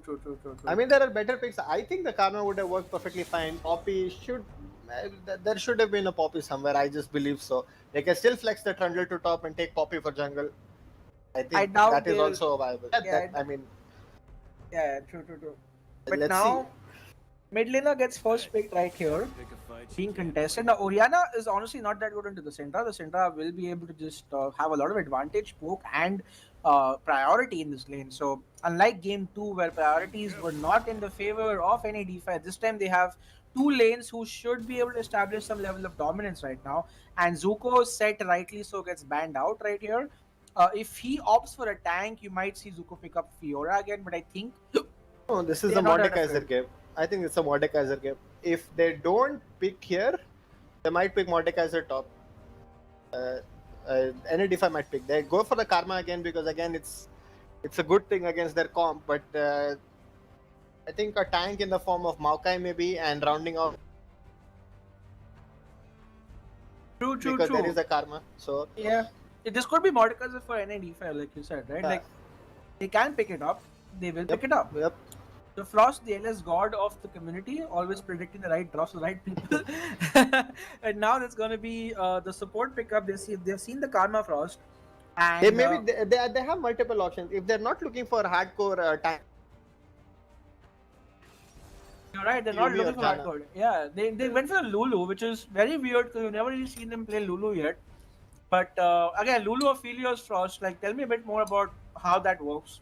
if the Lulu is able to get her sensor and late game team fights, the Aphelios, if you think 200 years was an issue, he literally looks like 400 years when with his chakram active. It's not funny. It's how bad that is. So yeah, I like the Lulu pickup, especially because the amount of punishment you are able to take is reduced because there is a Karma Ezreal. Of course, laning phase is still difficult for the Lulu because Karma is able to outrange her and poke her a lot more than she is able to in return. So much more again balanced draft coming out from both the sides. We do see a Nar coming out, which is rare in these scenes. So how does that matchup work, Mordekaiser and Nar? He's picked it for the matchup, honestly. Like, I don't see how well you can coordinate the Nar alt in terms of these team fights. But he's picked it for range because there's no one in the world on Mordekaiser that can touch the Nar unless he screws up somewhere. And he has escape abilities with his E as well. So he's not going to get touched even by the Zac. Having said that, though, if he does get caught out for one reason, there's no way he survives that matchup. So he is going to probably look to build his I don't know if he's going to go for Blade of the Ruined King or not, but I think that would be a very good pickup because he will have more ways to kite the Mordekaiser. And essentially, you are looking at a QSS from him eventually to be able to win out these team fights. But definitely, man, pulling out a Nar in game 3 Frost, that's like unexpected. He generally prefers playing Fiora into the Mordekaiser. That's his go to pickup from what I've seen. This time, he's opting for more of a traditionally safe sort of top lane champion who can do a lot more in team fights, more than the Fiora ever could. So maybe playing for that team oriented style as well, because game 2 showed that that is what they will need to do to win against any D5, because split pushing and playing split pusher is definitely not working out for them the way that they wanted it to. Now, again, in this, the problem is that in the team fights now, the Lulu can become a very big presence. In fact, in terms of team fighting supports, I think it's one of the best out there which we have. The amount of CC and the control she offers is really a lot. Especially it depends on the skill of the Lulu player. Definitely does. Doubly harder. So Yeah, Wonka is like that Yeah, guy yeah, who yeah. plays hook champs a lot. I've not really seen him play Lulu. And the thing about these hook champs is that when they play Lulu, like they play Lulu like they play hook champs. So I'll have to wait and I will await my judgment for the carry. But then again, for us looking at that comms yet again, scaling massively also in favor of NAD5 yet again with Lulu Aphelios and also the Mordekaiser who will become extremely tanky and a lot more useful. It's really on DF Rio right here to play the right team fights. The good thing that I like though is the fact that Trundle will always have the ultimate of Zack to steal and make him lie unstoppable. The bad thing, however, is that even with that, he's still going to run to the Filios. So I am looking forward to this. But what would you think about both the drafts here, and who do you favor, if at all, any team here? Uh, the Aphelios loves people trying to come inside him. Short range people who have to, get inside his face and try to kill him, because the guns which he has available, he's able to kite them extremely efficiently and deal a lot of damage in the same process. What he does struggle against is long range, which there isn't really a lot. The laning phase again is going to be a disaster for NA, because they just keep putting themselves in these bad positions, and then bad matchups, and then they maybe wait for the jungle help, or they're fine being 10 CS down. If it comes down to a strict 5v5 team fight, if it will all depend on how well the Narbar is charged, because if he doesn't have the Narbar charge, I think the left side is it's really stronger than the Yeah, right one. and However, this but if the Nar is a good ult, things things could can be definitely. really interesting. I like that feed and roll is opted for Ezreal this time. So those ganks that we spoke about in that happened in both game 1 and 2, right? He's less likely to die to them, just the fact that he is Ezreal. So if a Zag randomly jumps in from anywhere at level 4 or level 5, he'll be able to simply just E out and survive. The problem I have is for the Karma, but Karma also can shield herself and press W on the enemy jungler and survive. So they have the tools to not die, but it's also not as potent as, let's say, a Varus Karma, where the poke just hurts. So maybe a Philios Lulu might be able to survive this. And my eye, like, who are your eyes going to be? Like, I have to feel that in both these, in the whole series, it's really been mid laner versus mid laner, right? Two of the strongest mid laners, they're fighting tooth and nail right here. And I think this is another game for them to prove, who is the better mid laner and who's the better team, because you're definitely looking at two of the best mids in the scene for each of these countries. Sri Lanka's best mid laner is NA Ash, and Bangladesh's best mid laner definitely is General Hardy right here, right? So, these are two of the premier best mid laners of the scene right now. And it's a fight between the both of them to see which of their teams makes it out, guys. You are watching the TEC South Asia Championship League powered by LG UltraGear. The game is tied 1-1, guys. This is the match that will determine who qualifies on to the semifinals to face Deimos Force, And Frost, what are your thoughts heading into this game? Strangely enough, I think the players who will have the main onus in this game for the side of NA D5 is, strangely enough, according to me, the Lulu. I think if the Lulu is able to get to the laning phase unscathed, and she's not able to, she's not very far behind, I think she can influence the fights in a manner which Karma cannot. And of course, Ace Lord with his Zac, he managed to get a lot of picks with the Elder Dragon in the first game around. So he's also, I think, a very important cog in this whole machine. So it's going to be interesting. And if when it comes to, I think, Deimos Force Rio, it definitely has to come down to individual laning phases, because Zuko has to win lane. Anyhow, like Zuko has to win lane, he has to become that split threat so that he's able to match later on. First, my Otherwise, the client is NAR pick hung. is defeated. If I restart the client, can I still get into game? Yes, you can. Yes, you can. Yes. Because can't seem to reconnect. Let me know if the game is started. Oh yeah, the game has We are started. in a whole, luckily we are in a pause time, so that's working Yay! out for South you. Asia League pauses, guys. That's what we live for. Hopefully, the pauses aren't long and my client also connects so that I can watch this game. And Well, the it is client, resuming, so I'm going to take over. Okay, it paused yeah, again. I don't know what's happening. okay. Sometimes you have to restart the whole client for the game No, to no, load. you don't. You can just quit, and then it will go back to your client, and you will get reconnect or exit. Don't press Yeah, exit. yeah. So I got reconnected and quit. I reconnected, but I still not able to connect. The game is starting. We are unpaused. Standard formations, I guess, because it is game 3. Nobody wants to take a lot of risks.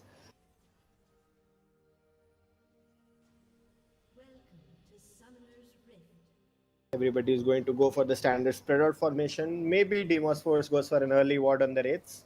They like to do this so that to know where the jungle is starting.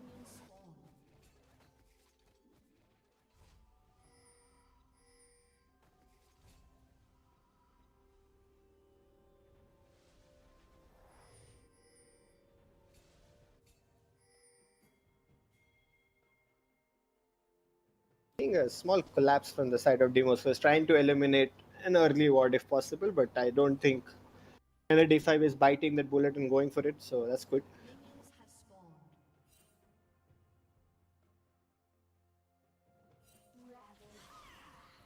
Well, they are now. Small poke being traded, not a lot. But the crucial part about it is that NAD5 is unable to get that early ward, so they will not be knowing where the Trundle is starting. So all the lanes have to be cautious around level 3 at the same time.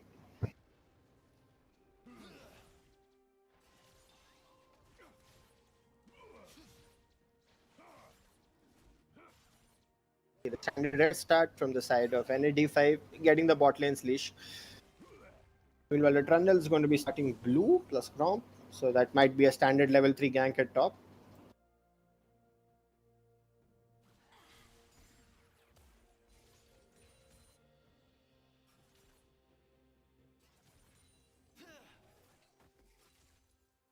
How's the situation? Is it reconnecting?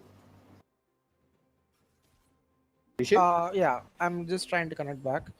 So closing the client and opening it again still gives us the option to reconnect. Yeah, Thank it God does, for it that. does, it does. Wonka walking up, playing a little bit aggressive, has the green runes, so he's going to be a little bit tanky in the fight. Gone for the Airy plus Revitalize setup, I guess. Level 2 being hit early by NAD5's lane. That's good for them because in these kind of matchups where it's Lulu versus Karma, it's almost always useful to get the level 2 first because you can get the push in early. And whoever has the push in early is basically at a small advantage because they detect how the trades go. Zuko hovering around top side does get spotted. I mean, sorry, Shocky, I guess, does get spotted by a ward, so that's not. I need a minute or two, Frost. I'll just be back. Yeah, Let me that's try to... sure. Good trade on Wonka by Shifu. Huge damage coming out, and again, an ace law directly going on Shockyard does not have anybody around to help him. Maybe Ash moves. Yeah, he does move, but nothing's going to happen. It's not going to be a repeat performance of the last time. Shockyard is again looking to try and do double crab this time. Does have the smite up, so probably he'll be able to do it. Ace Lord, however, spots it this time and he wants to go for the contest. Does not land in time, and yeah, he's in a bad position. My god, he's forced to burn his flash. Zuko burns his flash for no reason, trying to get the kill, but doesn't work out. Ace Lord escapes with his flash, which is hit by Zuko's flash.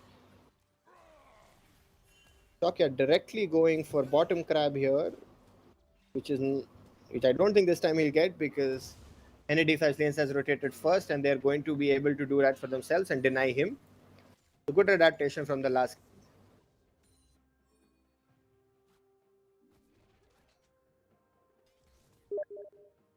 However, this does overall in entire summation put the Zac a little bit behind because he has lost his flash and he is down a single crab and he's not going to be able to trade anything back, so it doesn't work out well for him.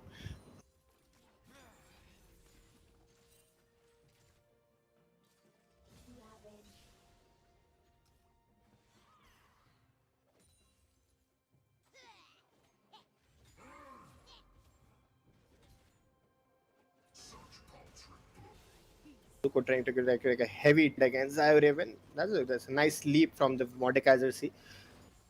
Pretty standard laning stuff going on, nothing really to talk about. Maybe Zuko looking for a gank bottom, but he does. Sorry, Shocker looking for a gank bottom, but he does get spotted out.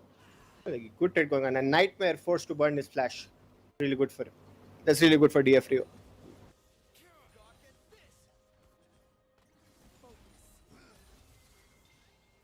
Still looking for another trade, but this time Shocker's recall went to, so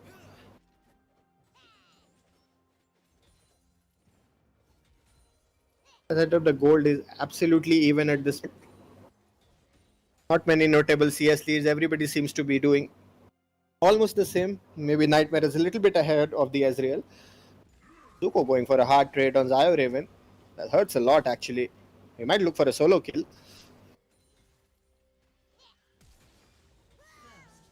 Yeah, Zio Raven going in, and yeah, that's going to be a solo kill from Zio Raven on Zuko instead. Really well played by him. I think Zuko overestimated his damage. He did not have flash from the Zac engagement, and that's going to be immediately transformed into a Cloud Dragon from the form of NAD5. All will immediately converge, and the Cloud Drag again, very useful for them for early on. They get their ults faster, and Lulu's always be going to be happy about that.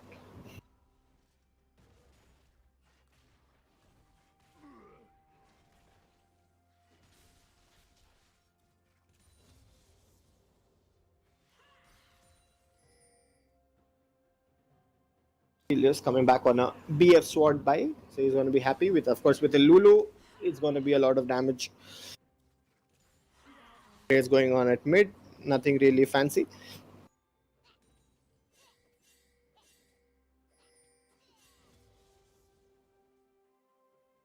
Trying to maybe freeze the wave.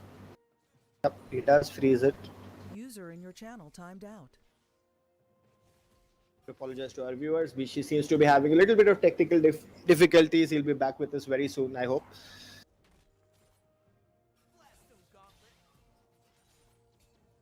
Cover his needs. Ponka wasting a little bit of mana on his shields.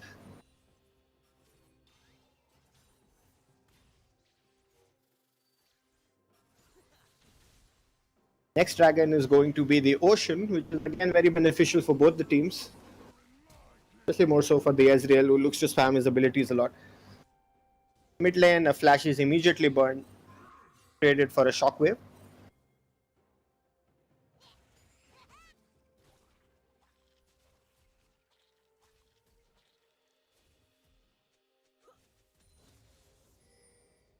For her, because again, Orianna is going to be also really fat late game.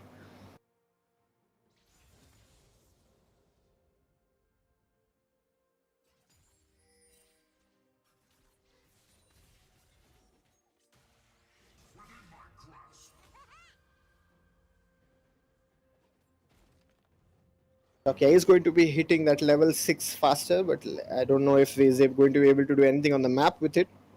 User entered your channel. His thought again also does get spotted out. He might be looking for an Herald, but let's see.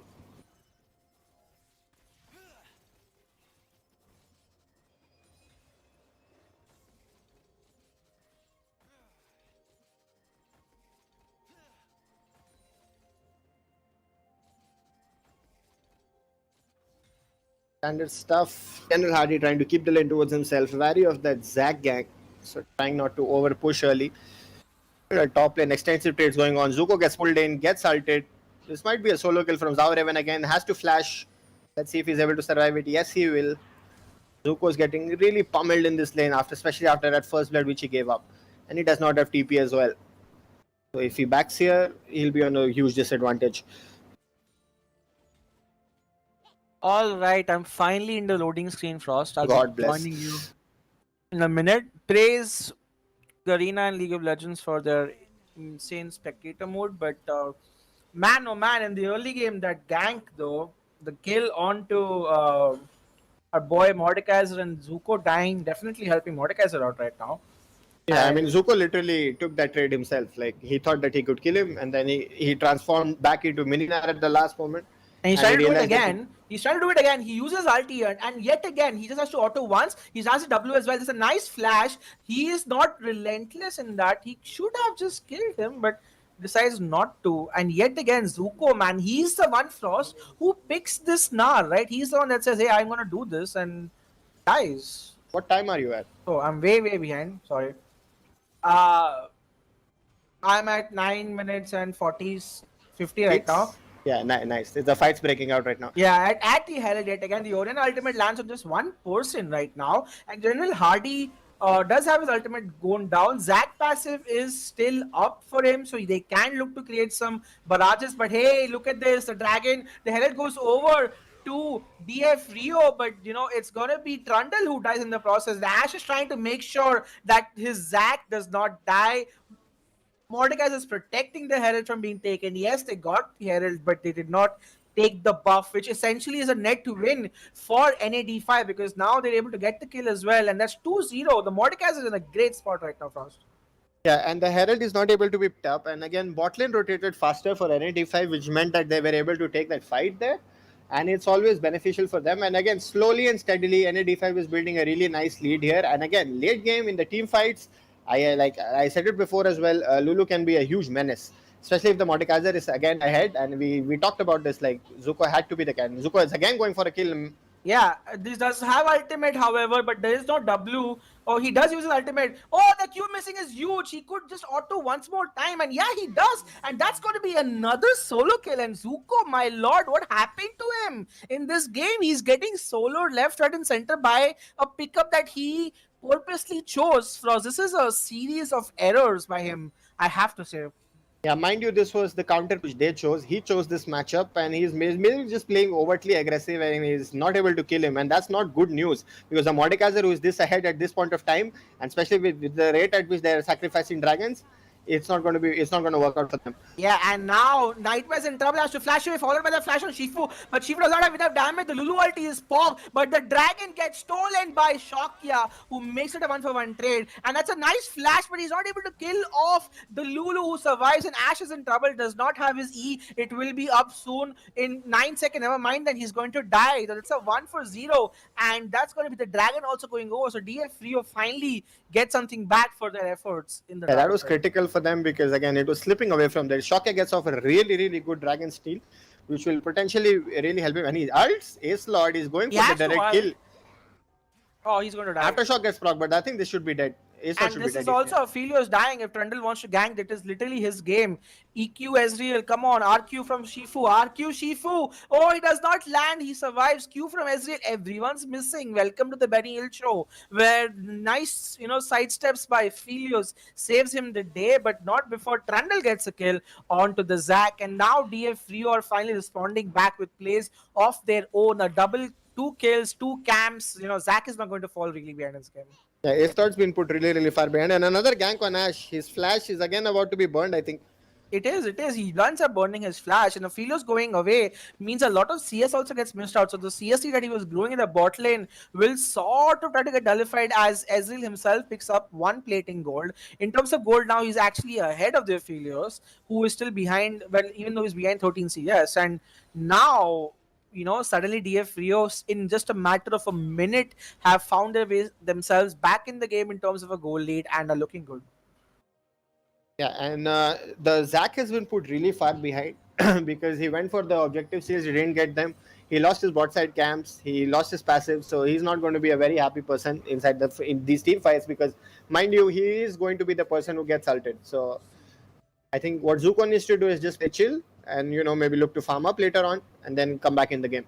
Yeah, at this point, he's trying to go for a Witsend build first, trying to out DPS a Mordekaiser, who honestly has built the most perfect items right now. He's gone for Seeker's Armguard for early armor. He's gone for a Tabai so Nar can't do shit, and now he's going to build his Nash's Tooth, which gives him the insane DPS that he needs to get to be able to out damage this Nar. So again, on point itemization coming from him right here, and top is the saving grace for any DeFi at this moment. But with mid lane farming up to be a storm right now, and Ash being in trouble because of the ganks that he faced, they really have to watch out a little bit. And good CSing from General Hardy right here. I have to give credits to both him and Aphelios for farming at 14 minutes and 120 is nearly 9.5 per minute. So kudos to them for that. And should be interesting to see how this pans out. But again, Frost, it looks like it's going to be a close game. Yeah, it does. And actually, it's all going to come down to team fights and teleporters, which is always interesting to watch. The thing is, again, if the Lulu does not position well in team fights and if she gets knocked out before the Aphelios does, that's going to be disaster for them. So Lulu has to be there's no flash on the Karma. That's going to be a free kill. They should look to give it to the Aphelios, and they will. And that's, again, spot on ganks using the flash, the lack of flashes rather, to be able to get the skills is great. Meanwhile, though, Orianna is trying to roam top. Mordekaiser, bro, might have bitten off it for the clean shoot. This is the time now Orianna has to back off. This is a trace that you were expecting to sort of see, but because he's so far ahead right now, they don't hurt him as much as they would have if he probably had finished his item, if he didn't finish his item, rather. Yeah, and I don't know why Shakya is waiting with 2,000 gold in his city. He's looking to back now, but I think he could have done it a little bit earlier. He's so far ahead, Frost. He's 1,000 gold and 2 levels ahead of the enemy jungler. My lord, this guy is crazy at this point. Yeah, and again, itemization items getting completed for majority of DF Rio members. They get the Ludens, they get the Witsend, they get the Cinder Hulk. Lots of items being completed, so they're going to be a good force in the next team fight. But at the same time, Aphelios having that Infinity Edge already locked in with the Lulu going for a direct sensor rush, it looks like. Mordekaiser, Lulu, and Aphelios are going to be I think the main issue. I think the main things to watch from Yeah, NAD5's Zax next is team going fight. to frontline this at this point, and the fact that Hardy is farming so well is also a testament to his play. Like he's just generally on point on his Oriana today for at least games 2 and 3. And now it's going to be Ash who will be stuck in the middle lane trying to clear the wave out. And with Dragon coming up in 25 seconds, Tosh, it looks like NAD5 is more than happy to give that up in return for the Herald. However, then there has to be a thought process like what is the Herald really going to give them? Because again, they take the Herald, maybe they use it to break. Well, there is no healthy tower actually to break it down. So I mean, maybe they look to break bot or mid, but they're going to end up losing momentum here, and they might lose the first tower in return. Yeah, that's a really, really smart play coming out from them right here. They lose the bot lane tower, but that's the first tower goal that they get. Meanwhile, in the mid lane, the plan is to get the mid lane tower and get some more. Dragon also being up, so this could be 2 towers actually. So I'm not sure if that's a worthy enough trade. Let's see if they continue on, and they are continuing on. Look at this toss. Even Mordekaiser is joining in this 5-man ARAM from NAD5 right here. Yes, they get the Dragon, they get the backs, but they lose 2 towers in this game. So trades being done left, right, and center. They want to go for one more Frost. Wow, what is this? Inhibitor turret, mid inhibitor turret at this point. They succeed. That's a 3-tower Herald. How much more efficient do you want that? But A-Slot tries to go in, fails miserably. Villaneve, Aphelios ult being used. 4-man Oriana ultimate out of this world crazy. A-Slot's going to die. Shocker's going to die. Ash is alive. Mordekaiser, however, kills Oriana, gets that kill. It's a 2-for-1, however, at the end of the day, when all of a sudden it's a 3-for-1. They get 3 towers, but they stick more than should have. Why did the Zac jump in after 3? Just go back. You won the freaking trade. Yeah, that was silly from their side. I don't know what DF Rio was thinking, sleeping and letting them push all that. Like, Shaka just went to go farm his Grom for some reason instead of rotating, which was really weird. And again, beautiful shockwave coming out from General Hardy's side. He's really trying his hardest to win. And again, they get all the sums from Nightmare's side, which is really advantageous for them. Oh, beautiful EQ right there. WQ also hitting in the right spots. And now this is hard, okay? Up until that last I thought, okay, yeah, somewhat close. But now with this death and the mid lane tower, DF Rio also somehow are able to get back on the deficit of the 3 towers that they left. Yeah, and that was just a silly play because there was no reason for him to be there. Just a little bit cocky, I think. And yeah, but the problem again for DF Rio side is losing 3 towers at mid means that if you press F2, there is a lot of vision which you have to compensate for, which is really not available. So from here on out, they have to buy pings, they have to back at certain timers because not having mid towers is really hard when it comes to the vision game. So it's going to be interesting. It's going to be interesting. Again, the good thing is Nightmare is behind for DF Rio, because he burned both his sums and he died. The Ezreal is in a pretty decent spot, and this time Ezreal is going for the Triforce build. So he'll be hurting a lot the moment that thing gets over. So I mean, the moment he gets that spike. So interesting stuff. Again, we have to see how the team fights are going to pan out. Nightmare, yeah. I wish Wonka would just stop following Nightmare for no reason. Like, right? He's just putting him behind. He's not even like helping. He's losing vision on the top side of the map. And just sticking blindly to Nightmare side isn't really going to help him. He himself is very behind right now. Level 8 to level 9 on the Karma. He's the lowest level in the game. But everyone else is level 12, level 13. But Mordekaiser is honestly at the highest level in the game right now with level 13. 4-1-0 this guy is. Like, he's looking very, very strong for us. And in the right team fights, Mordekaiser can create havoc. I mean, the problem is, like, if you look, they have completely lost complete vision near the Baron. Like, they have zero vision. Literally zero vision. So how are they supposed to approach that? If the jungler approaches it solo, there is a chance that he gets picked. He's behind either ways because he hasn't been engaging well, and he got completely demolished by the Trundle when it comes to jungle. So there has to be a conscious effort from NAD5 side to at least check the pit, or maybe clear vision, because again, the purple side also has a decent Baron. They can do it, and they have a Trundle who's extremely tanky right now. So. Indeed, and at this point, I feel like different players on each team have the advantages in terms of damage. I do feel the biggest gap seems to be right now in the jungle, right? Because the EXP disadvantage, the 1400 gold lead definitely helping him out, and Zac just seems to be dying a lot sooner than people expect him to. He's going to build his Spirit Message next, which is interesting. I'm not sure if he's going to finish that item. And even Mordecai, right? He pivoted towards building his proto build first, not Nashor, which I'm quite surprised. But I guess it's still not a bad item. And now instead of finishing his Zonia, he's prioritizing his Leandries for more damage. So, he's on components, but not completed items.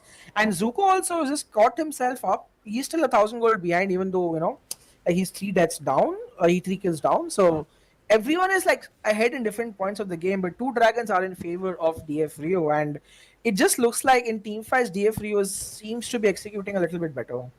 And Zyraven might go for a solo kill on General Hardy here. He is sneakily hiding in the brush, maybe looking for a pick. And yeah, the problem is that the way Zac was put behind in this game, in this matchup, if the Zac is not to be behind, because all the Trundle has to do is R him, and he'll be a very, very squishy customer. So that's not going to be good for him. And he is not doing his camps. He's just roaming around aimlessly. And again, we might see another Hail Mary Baron play. Why are there 4 people topside? I'm not understanding this play from any D5 Frost. Like, Mordecai should have got back like a minute ago.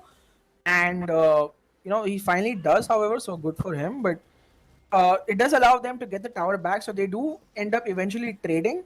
The plan was sound. It just feels like Mordecai should have back. I mean, do they? Because the Orianna is flanking. Orianna should not be able to again, that could have been easily been TP play from Zuko. He decides not to go for it, but that could have been easily. And he had Mega Nar as well.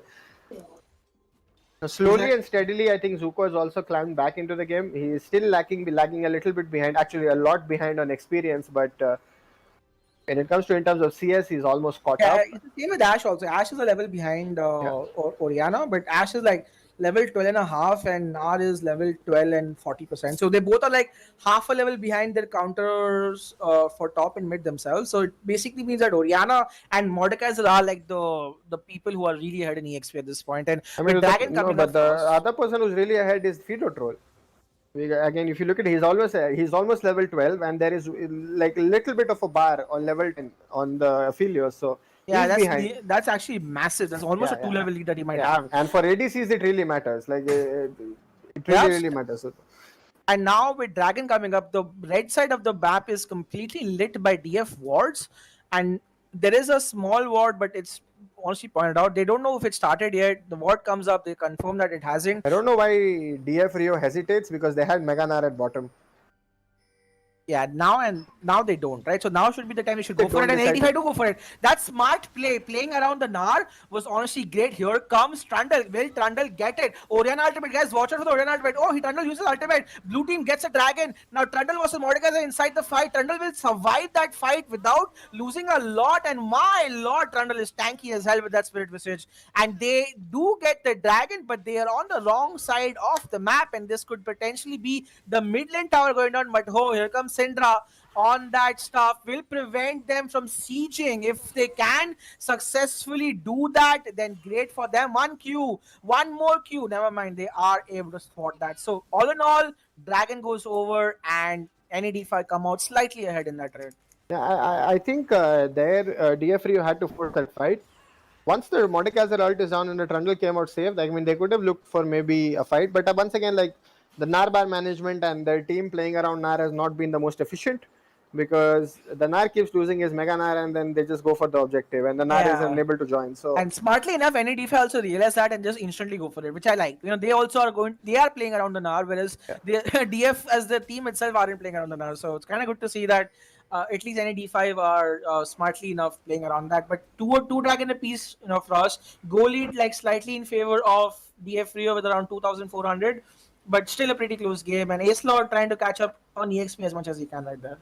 And the big thing on the horizon is right now is Fido Troll is almost going to have his Muramana up, and once that item comes up, Esther is going to become a whole another champion. He will start hurting a lot in team fights, and he won't care who he is hitting. So yeah, some positives for DF Rio to look forward for. At the same time, for NAD5, the good positives are that Lulu does have her sensor complete. Mordekaiser is excessively fed because he has 2.5 almost completed items. The Aphelios is almost going to have his second completed item soon. So good things on the horizon for both the teams. And mind you, all the Syndra has to do is somehow, press R on the correct targets. Again, Karma will negate some of that. So it's going to be interesting, actually. The fights are going to be really, really interesting. Yeah, the goal lead is like 1,000, 1,500 in favor of certain people, but it's the EXP diff that I'm concerned about. You know, Acelot just got level 11. Tunnel is already on his way to get level 13, right? Like, he's 12 in one quarter, and the AD gap as well, right?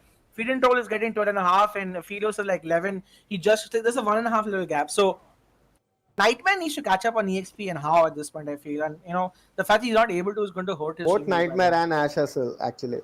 Because Oriana has also been just taking solo waves of XP. And she's actually slowly and steadily built up a really big lead over the Syndra. To be honest, she has an entire large dot up on her. So she's going to be very effective in the fights. Luko has completed his second item first, the blade of Black Cleaver.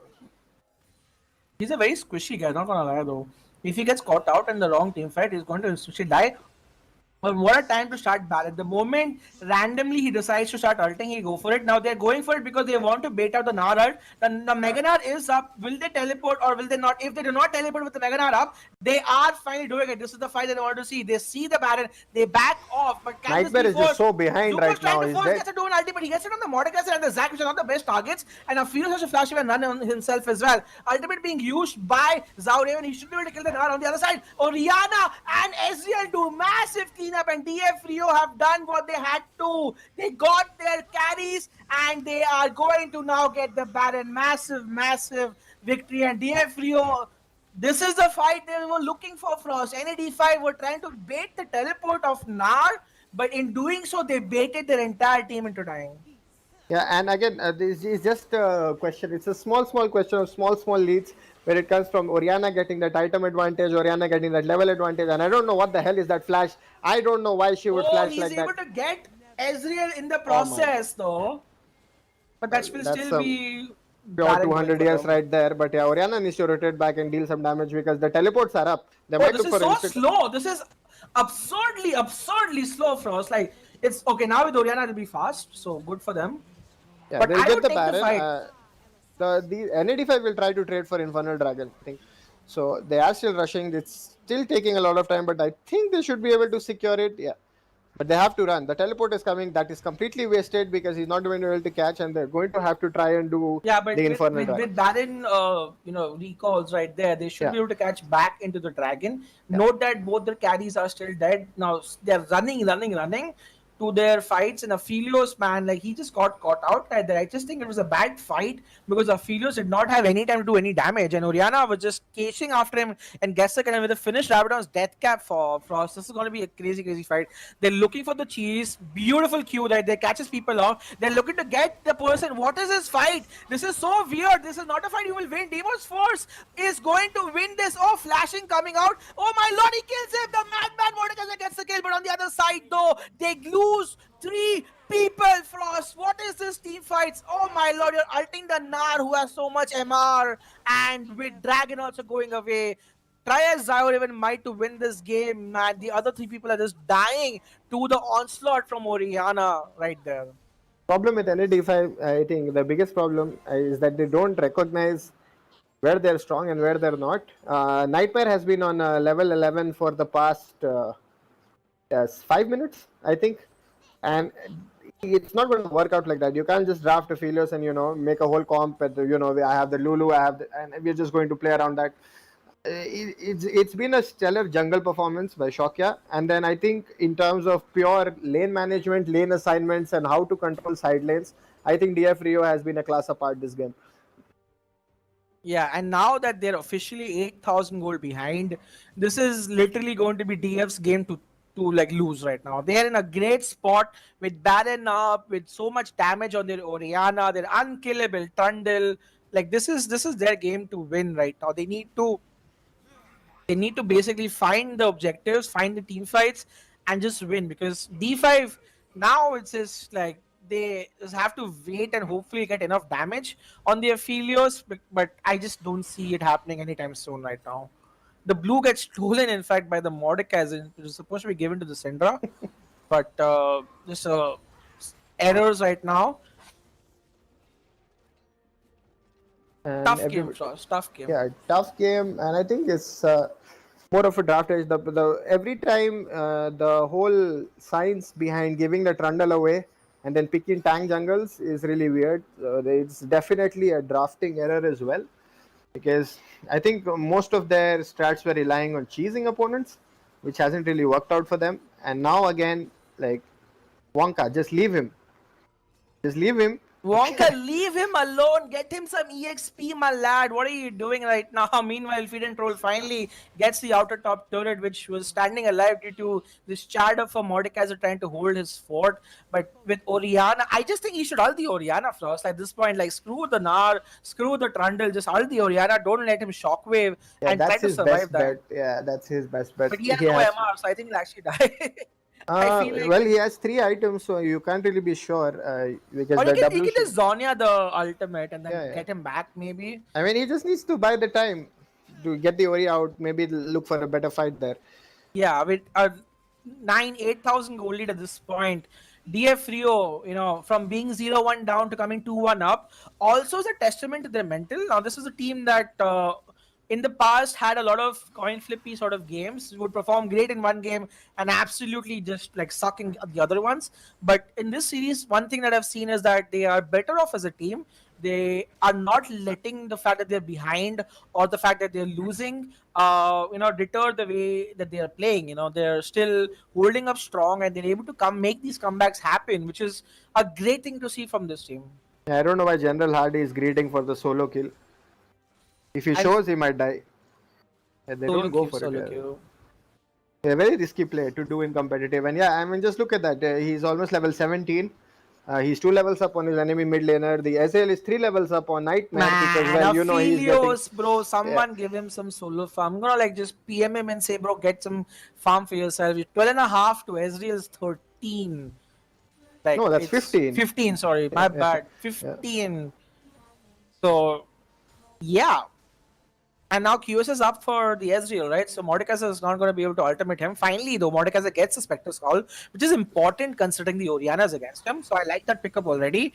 But Trundle is not going to die. The only man who can kill Trundle is the Aphelios. And unfortunately, he's just not that strong enough. And he's very, very squishy at this point. So he needs levels. He needs 1 or 2 good team fights. And though this game is in the favor of Deimos Force Rio, guys, it's not yet over. Inhibs are standing. I'm guessing the next Dragon and the next Baron are somewhat spawning at the same time, Frost. So you could potentially see a trade of an Infernal Soul for a Baron. I think if you trade Infernal Soul, it's almost done, right? I don't think... Everything is done.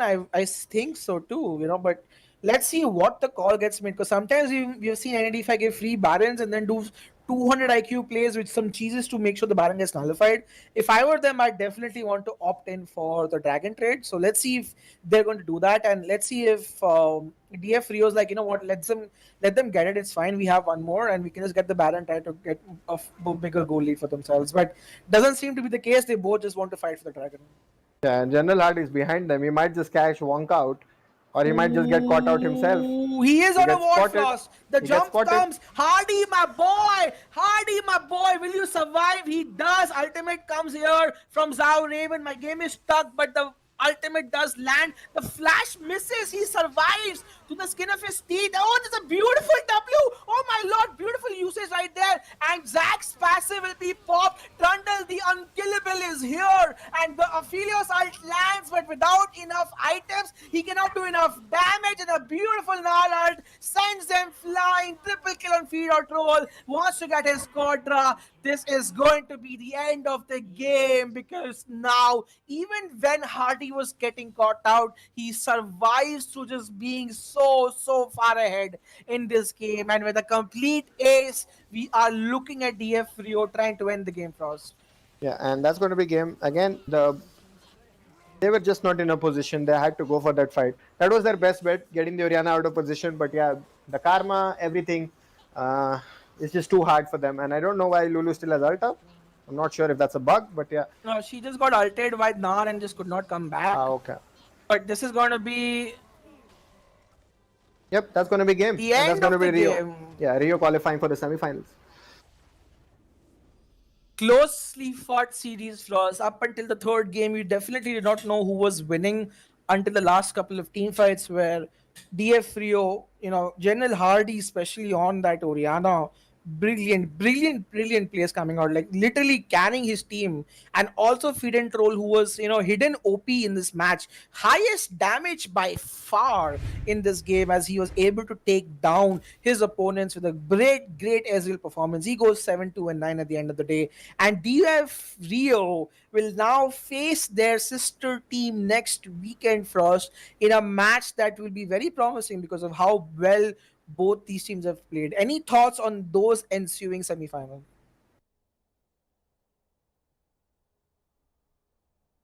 Or not? But for now, folks, this is going to be it for today. We hope you had fun watching the series today. We definitely did. Now, stay tuned for further matches. Semifinals will happen on Saturday, next Saturday, which is going to be the 4th of July. Yay, Independence Day for America. And 5th of July will be the finals. All matches will be live streamed on the Facebook and YouTube channels of the Esports Club. So make sure you subscribe to them. And you guys are watching the TEC South Asian Championship League powered by LG UltraGear. Until next time, I will see you guys later. See you guys.